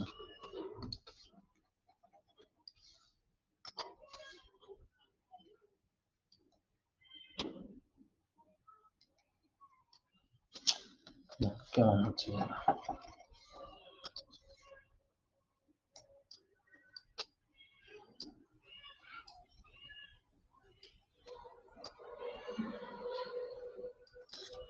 দেখেন এটাকে ডাবল চতুর্ভুজ দিচ্ছি এখানে। ঠিক আছে? তবে এই চতুর্ভুজ একটার মধ্যে আরেকটা ঢুকবে না। এটা কিন্তু কর্নারটা ঢুকে গিয়েছিল। ঠিক আছে? এখানে কিন্তু কর্নারটা আমরা ঢোকাবো না এই পাশে। পাশাপাশি থাকবে। এটাও কিন্তু ২ টা চতুর্ভুজ, খেয়াল করেন। হ্যাঁ? ২ টা চতুর্ভুজ কিন্তু এখানে। তো ওটার মতো এইভাবে দাগ থাকবে, এইভাবে দাগ দিলেন, এইভাবে দাগ দিলেন, এই বরাবর দাগ যাবে ওটার মতো করে। পতাকার মতো হয়ে গেল। এবার খেয়াল করে দেখেন এই মাথায় একটা, এই মাথায় একটা ড্রপ থাকবে, এই বরাবর যাবে একটা, দিয়ে এটা লাগাই দিলেন এখানে, এটা লাগাই দিলেন, এটা লাগাই দিলেন, এটা লাগাই দিলেন, ঠিক আছে? এই যে টাইপের যে হয়ে গেল যেটা, ঠিক আছে? এটা যদি আমি যদি বলি 4টা চতুর্ভুজ, তার বললেও ভুল হচ্ছে না কিন্তু এখানে 1টা 2টা 3টা 4টা। তবে এখানে খেয়াল রাখতে হবে যে 4টা চতুর্ভুজ থাকলেও এখানে কিন্তু, এখানে দেখেন 2টা চতুর্ভুজ কিন্তু একদম ঘর দেওয়া, এখন মানে পুরোটুকুই দেওয়া, আর এটা কিন্তু উপর থেকে নিচের দিকে একটা দান, মানে এই পাশে কিন্তু দাগ নাই, ঠিক আছে? এখানে 28টা, এখানেও কিন্তু 28, ঠিক আছে? কেন নাই এটা খেয়াল করেন যে এখানে এইটার মতো করে আমি এটা দেখাই দিলাম, এখানেও কিন্তু 28টা আছে, এখানেও কিন্তু 28টা আছে। এর বেশি আসলে ত্রিভুজ কাউন্ট করতে দেয় না পরীক্ষাতে, এগুলো খুব কঠিন পরীক্ষাতে, সাধারণত এত কঠিন বিশেষ পরীক্ষাতে এত কঠিন আসে না, রেয়ার কেসে আসে। মানে কঠিন প্রশ্নগুলো খুব রেয়ার কেসে আসে, সাধারণত আসে না। এই পর্যন্তই দেখা যাচ্ছে যে উপরের যে বক্সটা দিলাম, দেখা যাবে যে এই বক্স মানে উপরের যে অংশটুকু দিলাম মধ্যমার ত্রিভুজের মধ্যে ত্রিভুজ, এখান থেকে আপনার পরীক্ষা কমন পেয়ে যাবেন। সুতরাং খুব বেশি ওয়ারিড হওয়ার কিছু না এটা নিয়ে। এবার আসেন যে আমরা চতুর্ভুজের সংখ্যাটা আমরা নির্ণয় করি। চতুর্ভুজটাও মানে পরীক্ষাতে তুলনামূলক কমই আসে। চতুর্ভুজের মধ্যে 2টা বিষয় জানতে চাই। চতুর্ভুজ সংখ্যা নির্ণয়, একটা হলো বর্গক্ষেত্র, একটা হচ্ছে আয়তক্ষেত্র। বর্গক্ষেত্র আর আয়তক্ষেত্র, এটা জানতে চাই সাধারণত পরীক্ষাতে। দেখেন এটা চতুর্ভুজ সংখ্যা নির্ণয়ের ক্ষেত্রে একটা মানে ফিগার আউট করলেই হচ্ছে, দুইটাই দেখাই দিব, হ্যাঁ? যে কলাম আর রোটা সেম থাকে, যেমন এখানে আমরা যদি দাগাই 3টা কলাম দিলাম আর 3টা রো দিলাম, কলাম এবং রো সমান, ঠিক আছে? কলাম রো সমান, অর্থাৎ 1 2 3, 3টা কলাম হলো, তারপরে সরি ভিতরে লিখি, ভিতরে লিখলে সুবিধা আছে, বুঝতে আমাদের জন্য সুবিধা হবে। 1 2 3, আবার 1 তো আছেই, 2 3, ঠিক আছে?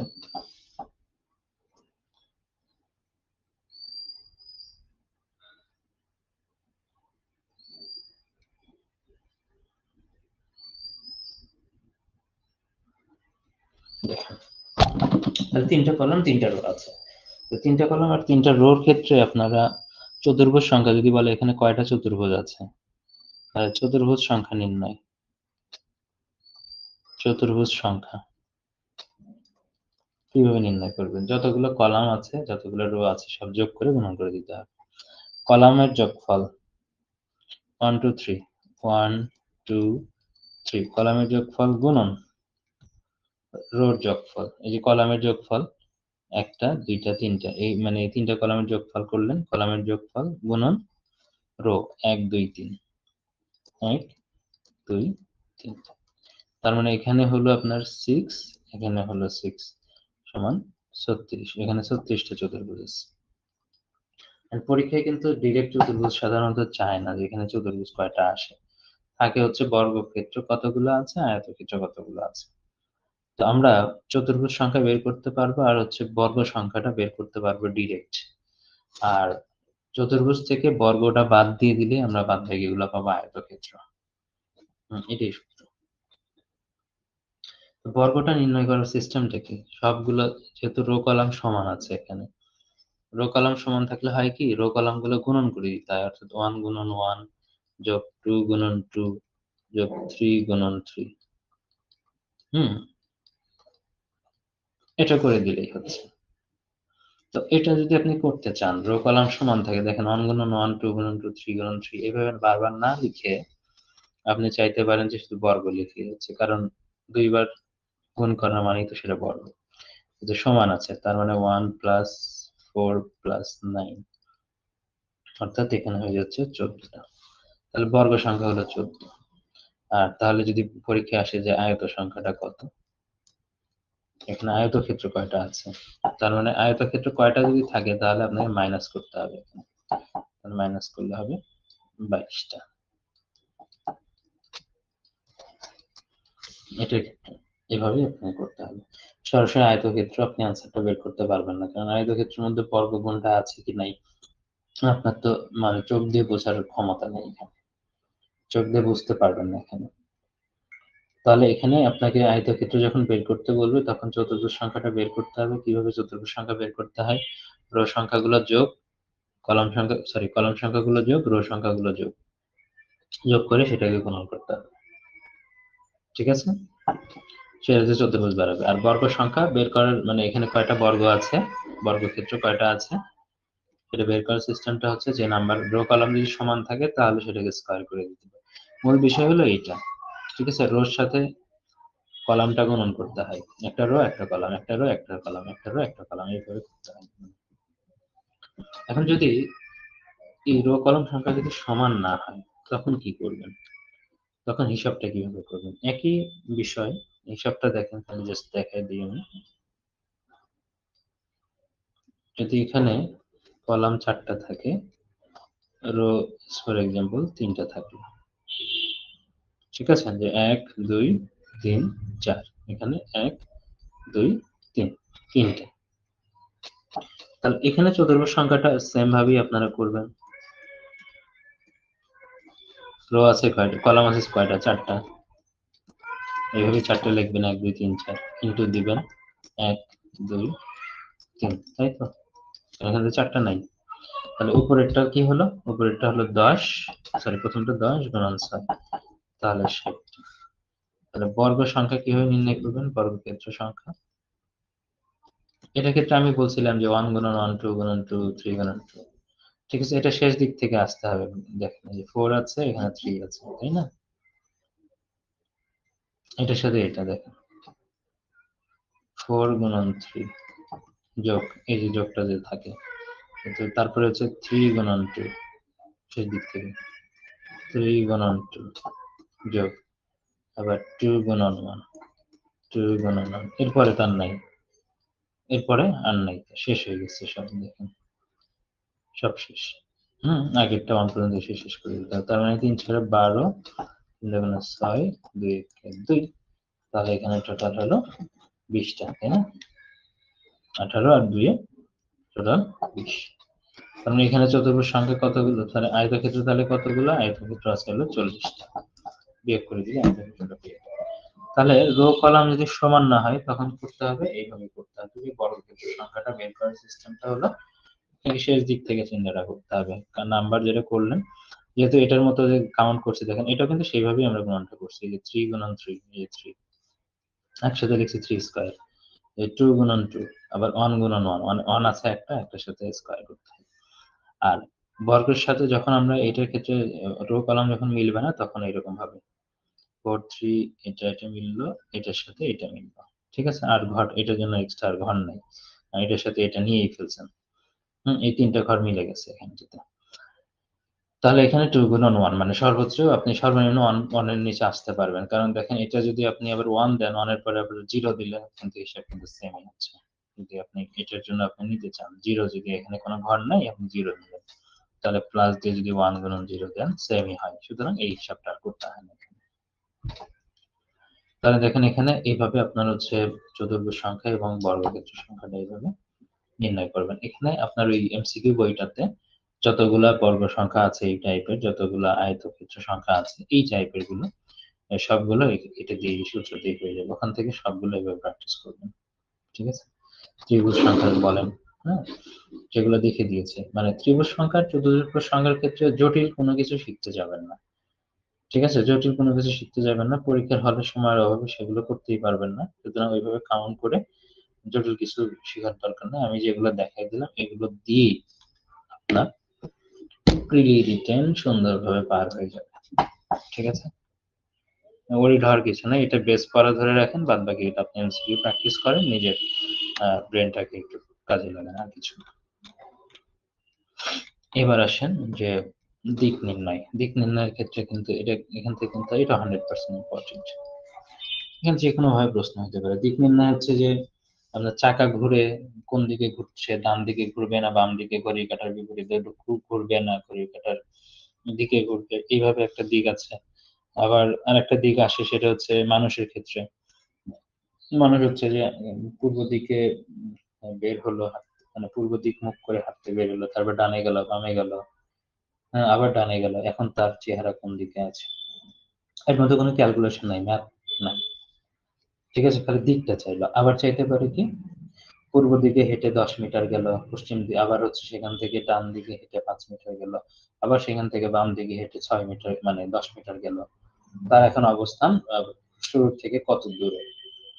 এই যে ডান বাম গেল, এটা একদিকে, একদিকে অন্যদিকে যাচ্ছে। এটা এটা ম্যাথ টাইপের, তাই না? একটা ম্যাথ ক্যালকুলেশন করতে হয়।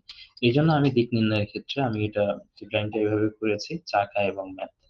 দিক নির্ণয় থাকবে, সেখানে চাকার ম্যাথ থাকবে কিছু, চাকার কিছু টাউন থাকবে, তারপরে ম্যাথ থাকবে কিছু। ঠিক আছে? তাহলে খেয়াল করেন যে এটার ক্ষেত্রে কিন্তু দুই ভাবে এগুলো করা যায়।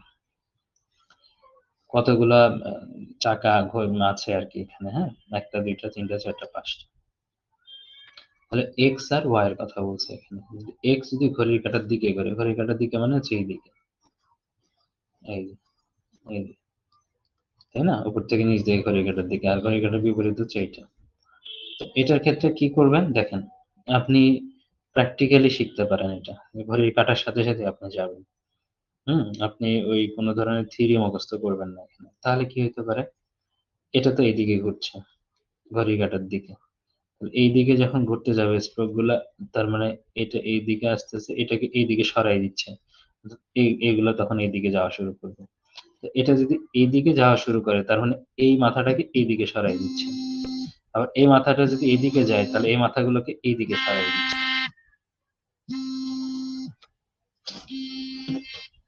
আচ্ছা, একটু ফোন আসছে, আমি জাস্ট একটু হোল্ড করছি।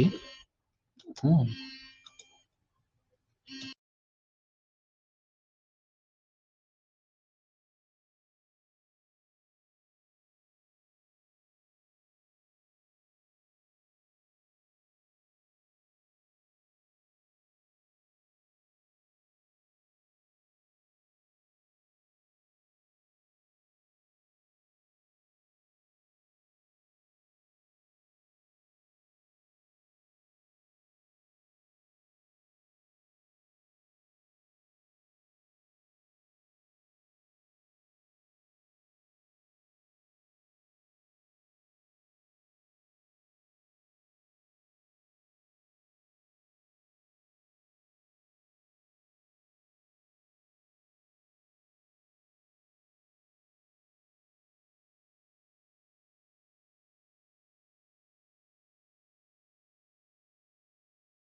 ওকে, দেখেন যেটা আমরা পড়ছিলাম, হুম, যে ঘড়ির কাঁটার দিকে এইভাবে যে গেলাম, হ্যাঁ? এটা এইদিকে তাহলে বিপরীত দিকে ঘুরছে। তাহলে এটা যখন এইদিকে ঘুরতে যাবে তখন এটাকে আবার এদিকে ঘোরায় নিবে।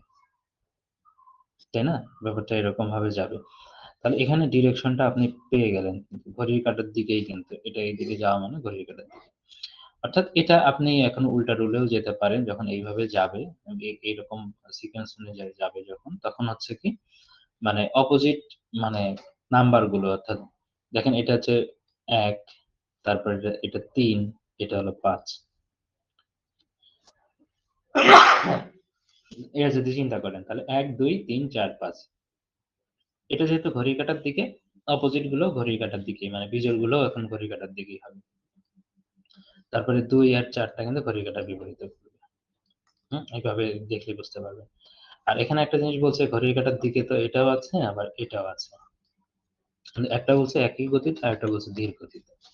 দেখেন এইটার চাকার দিকে তাকান, এই চাকার দিকে তাকান। ২ টার চাকার কিন্তু মাপ সেম। ছোট না, সমান। এইজন্য একই গতিতে হবে। ভিতরে যা থাকে থাকুক। ভিতরের গুলো একটু বেশি স্পিডে ঘুরবে তখন। কিন্তু এটাকে ঠিক মাপেই ঘোরাবে। যদি এটা ছোট হইতো, যেমন এটার তুলনায় যদি এটার ৩ এর কথা যদি বলতো, তাহলে ৩ টা কিন্তু একটু দ্রুত গতিতে চলত। ঘড়ির কাঁটার দিকেই চলতো তবে দ্রুত গতিতে। যেহেতু এটা বড়, বড়টা কম চললেই এটা কিন্তু দ্রুত চলবে। ঠিক আছে? ছোট জিনিস কিন্তু দ্রুত চলবে। বড় জিনিস কিন্তু ধীরে চলবে। এটা খেয়াল রাখবেন।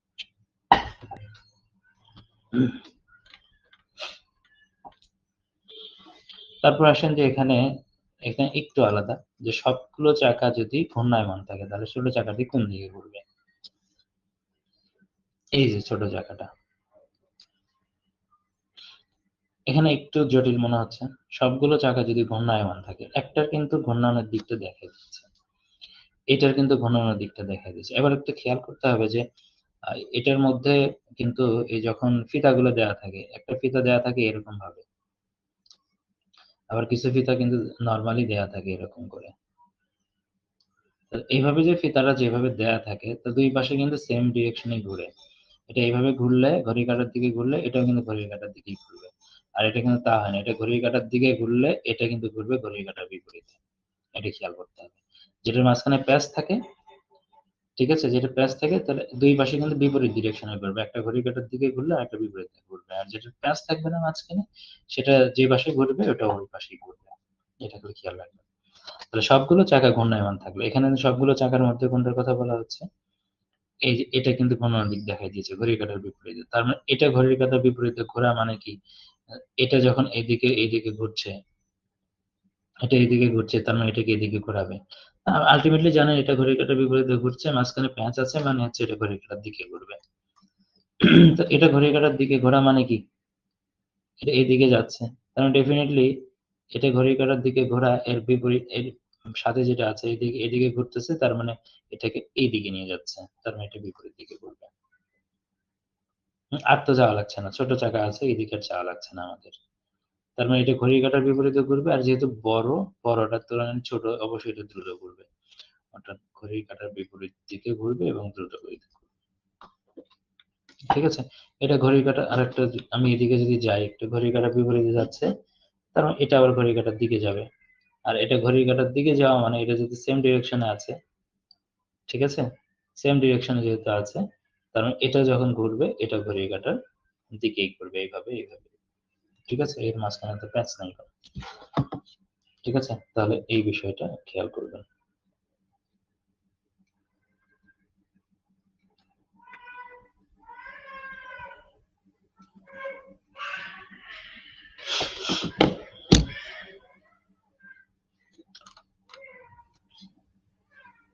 তারপর আসেন। একটা দেওয়াল ঘড়িতে যখন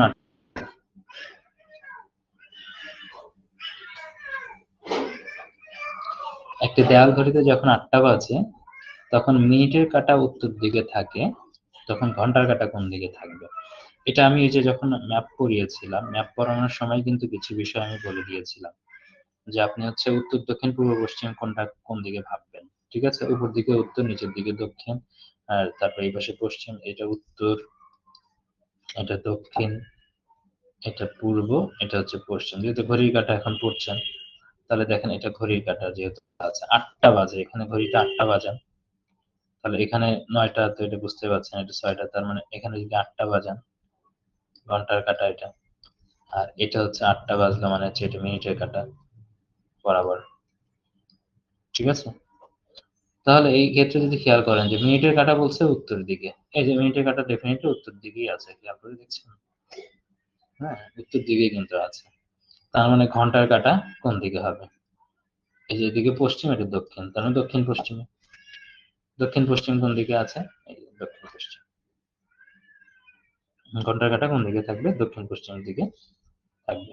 এটা মনে রাখলেই যথেষ্ট। ঠিক আছে? এটা জাস্ট দিক দিয়ে গেল। তারপরে আসেন যে করিম একটা স্থান থেকে ৫ কিলোমিটার উত্তর দিকে হেঁটে ডান দিকে ঘুরে আবার ৩ কিলোমিটার হাঁটলো। এটার ক্ষেত্রে কি করবেন?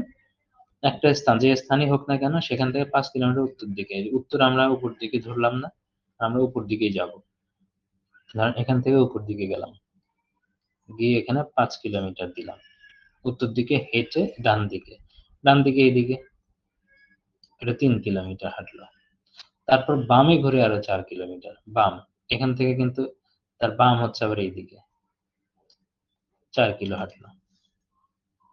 হেঁটে আবার বামে ঘুরে ৩ কিলোমিটার হাঁটলো, এখান থেকে বাম আবার এইদিকে ৩ কিলো, এখানে ৩ কিলো, তার মানে আগের অবস্থানে কিন্তু ফিরে আসলো। খেয়াল করে দেখেন, ৩ দিনে গেল, ৩ কিলো আবার চলে আসলো এদিকে। তাহলে সে বর্তমানে কোন দিকে মুখ করে আছে? বামে ঘুরে ৩ কিলোমিটার হাঁটলো, অর্থাৎ এইদিকে কিন্তু মুখ করে আছে। ঠিক আছে? এইদিকে মুখ করে আছে, তার মানে এটা উপর দিকে জানি আমরা হচ্ছে কি, এইদিকে ডিরেকশন, এটা উত্তর দিক।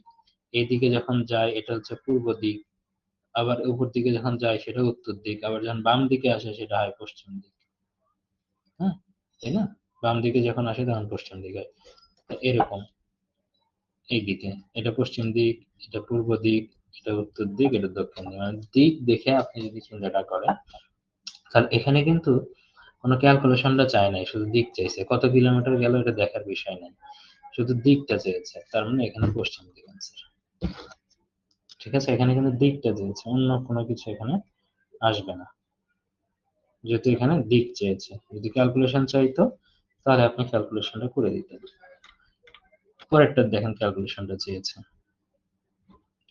ঠিক আছে? পরেরটাতে ক্যালকুলেশনটা আছে। তো এখানে ক্যালকুলেশনটা সহ আমি দেখাই দিচ্ছি। খেয়াল করে দেখেন যে কি বলছে এখানে। রাফি তার বাড়ি থেকে যাত্রা শুরু করে উত্তর দিকে ৪ কিলোমিটার হাঁটলো।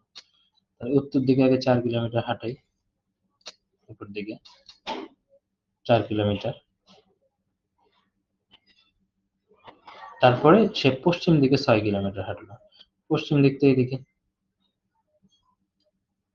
বাম দিকে ৬ কিলোমিটার হাঁটলো। অবশেষে ১২ কিলোমিটার দক্ষিণে গেল। আচ্ছা স্যার, এটা একটু উপর দিকে আঁকানো রাস্তা।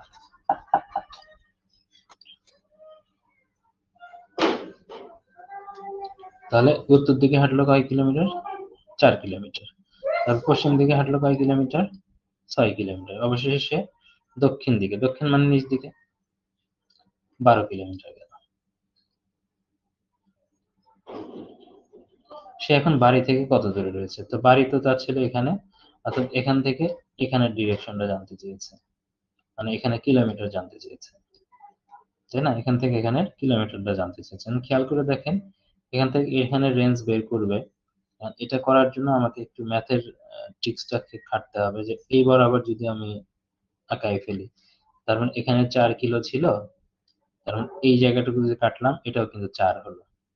হোক, সমস্যা নেই। ঠিক আছে? এটা আমার কোনো ব্যাপার না। ৪, ৪, ৪ করে কেটে নিলাম। তো যখন এটা আমি দাগাইলাম তখন কিন্তু উপরে এখানে ৬ ছিল, এটাও কিন্তু ৬ই হলো। ঠিক আছে? এখানে ৬ই কিন্তু হলো। তাহলে এখানে ৬, ১২। ঠিক আছে? এটা ত্রিভুজ হয়ে গেল, কিন্তু পিথাগোরাসের সূত্র অনুসারে কিন্তু আমরা এটা এখন করতে পারবো। সমকোণী ত্রিভুজ হয়ে গেল পিথাগোরাসের সূত্র অনুসারে। এটা কিন্তু অ্যান্সার আসবে হলো ১০। কিভাবে আসবে দেখেন, আমরা অনেক সময় করেছিলাম। আচ্ছা, আমি একটা করেই দেখাই এইভাবে। অতিভুজের যে অংশটুকু, তাহলে অতিভুজের অংশটুকু যেটা আছে এটার মানটা আপনাকে বের করতে হবে। তার মানে হচ্ছে ১২ এর উপর স্কয়ার, আর এখানে ৬ থাকলো ৬ এর উপর স্কয়ার। তাহলে ১৪৪ যোগ 36, তাহলে এটা কত হচ্ছে এখানে 50। এখানে কি কোনো কিছু আমি মিস করেছি ডেটা?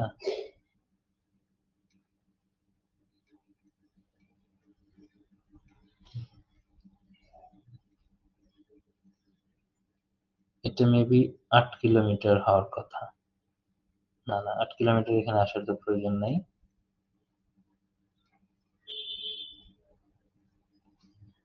ও সরি সরি, মিস করেছি, হিসাবে মিস করেছি। সেটা হলো,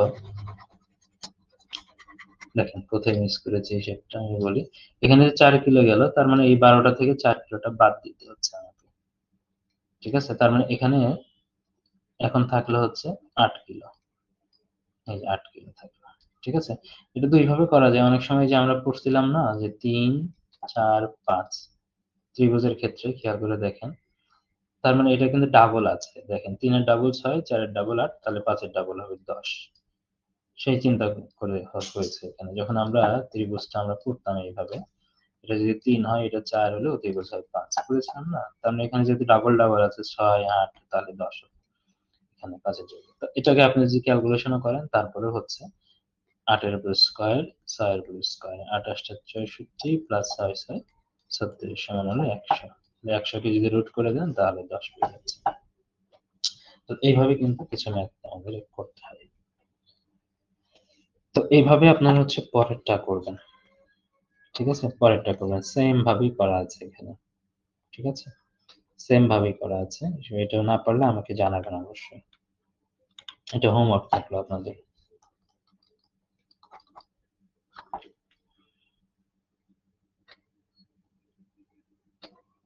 তারপর আসেন যে এখানে অবস্থান নির্ণয়টা, ওখানে দিক নির্ণয়ের সাথে এখানে অবস্থান নির্ণয়টা আমি আলাদা করে একটা প্যাটার্ন করে দিয়েছি। এটা কিন্তু পরীক্ষায় খুব আসছে এখন থেকে। তো অবস্থান নির্ণয়টা খুবই ইজি। সাধারণত ক্লাসরুমে শ্রেণীকক্ষে অবস্থানটা জানতে চাই যে এই প্রথম থেকে এত নম্বরে এবং শেষ থেকে এত নম্বরে, তাহলে তো টোটাল কতজন বালিকা আছে এখানে। যেমন এখানে বালিকাদের ক্লাসে মনি প্রথম এবং শেষ থেকে 12তম, দুই দিক থেকে 12তম, তাহলে কতজন বালিকা আছে। আবার রবি একটা ক্লাসের প্রথম থেকে 19তম, শেষ থেকে 17তম, মোট কতজন। মোট কথা এখানে যাই থাকুক না কেন, প্রথম থেকে আর শেষ থেকে, যেহেতু মনি আছে এখানে, রবি আছে এখানে, তার মানে রবিকে মনিকে একবারই কাউন্ট করতে হবে, দুইবার কাউন্ট করার প্রয়োজন নেই। ঠিক আছে, একবারই কিন্তু কাউন্ট করতে হবে। তো এটা বের করার সিস্টেমটা হলো, দুই দিক থেকে যত নাম্বার আছে 12, এদিক প্রথম থেকে 12, শেষ থেকে 12, তার মানে কথা হলো 24। যেহেতু মনিকে কাউন্ট করতে হবে মাত্র একবার, দুই দিক থেকে করা যাবে না, এক মাইনাস করে দিলে আনসারটা হয়ে যাবে 23 জন। আনসার 23। এটার ক্ষেত্রেও তাই, প্রথম থেকে 19, শেষ থেকে হচ্ছে 17, আনসার হলো 36। এখান থেকে একবার যেহেতু কাউন্ট করতে হবে, মাইনাস 1 সমান হচ্ছে 35। এটা হলো answer। ঠিক আছে, দুইটা সংখ্যা যোগ করে দিয়ে 1 মাইনাস করে দিলেই হচ্ছে। মনিকে যেহেতু ডাবল বা রবিকে ডাবল আমরা এখানে যোগ করব না, এই জন্য 1 মাইনাস করে দিলে আনসারটা হয়ে যাচ্ছে। এই, তো এই টাইপের যতগুলো আসুক না কেন আপনারা ইজিলি পারবেন, এতটুকুই। আর বাদ বাকি আমরা হচ্ছে পরের ক্লাসে দেখবো। পরের ক্লাসে মানসিক দক্ষতার বাদ বাকি পার্টগুলো যেগুলো শেখার মতো, সেগুলো আমাদের কমপ্লিট হয়ে যাবে ইনশাআল্লাহ। আপনারা এগুলো প্র্যাকটিস করেন বেশি করে। আর এই দুইটা লেকচার, আজকে এই লেকচার আর আগামী লেকচারটা মিলে হচ্ছে কিন্তু আপনাদের পরীক্ষাটা হবে। ঠিক আছে, সেই পরীক্ষাটা অ্যাটেন্ড করবেন অবশ্যই। ভালো থাকবেন সবাই, আগামী ক্লাসে দেখা হচ্ছে। আসসালামু আলাইকুম।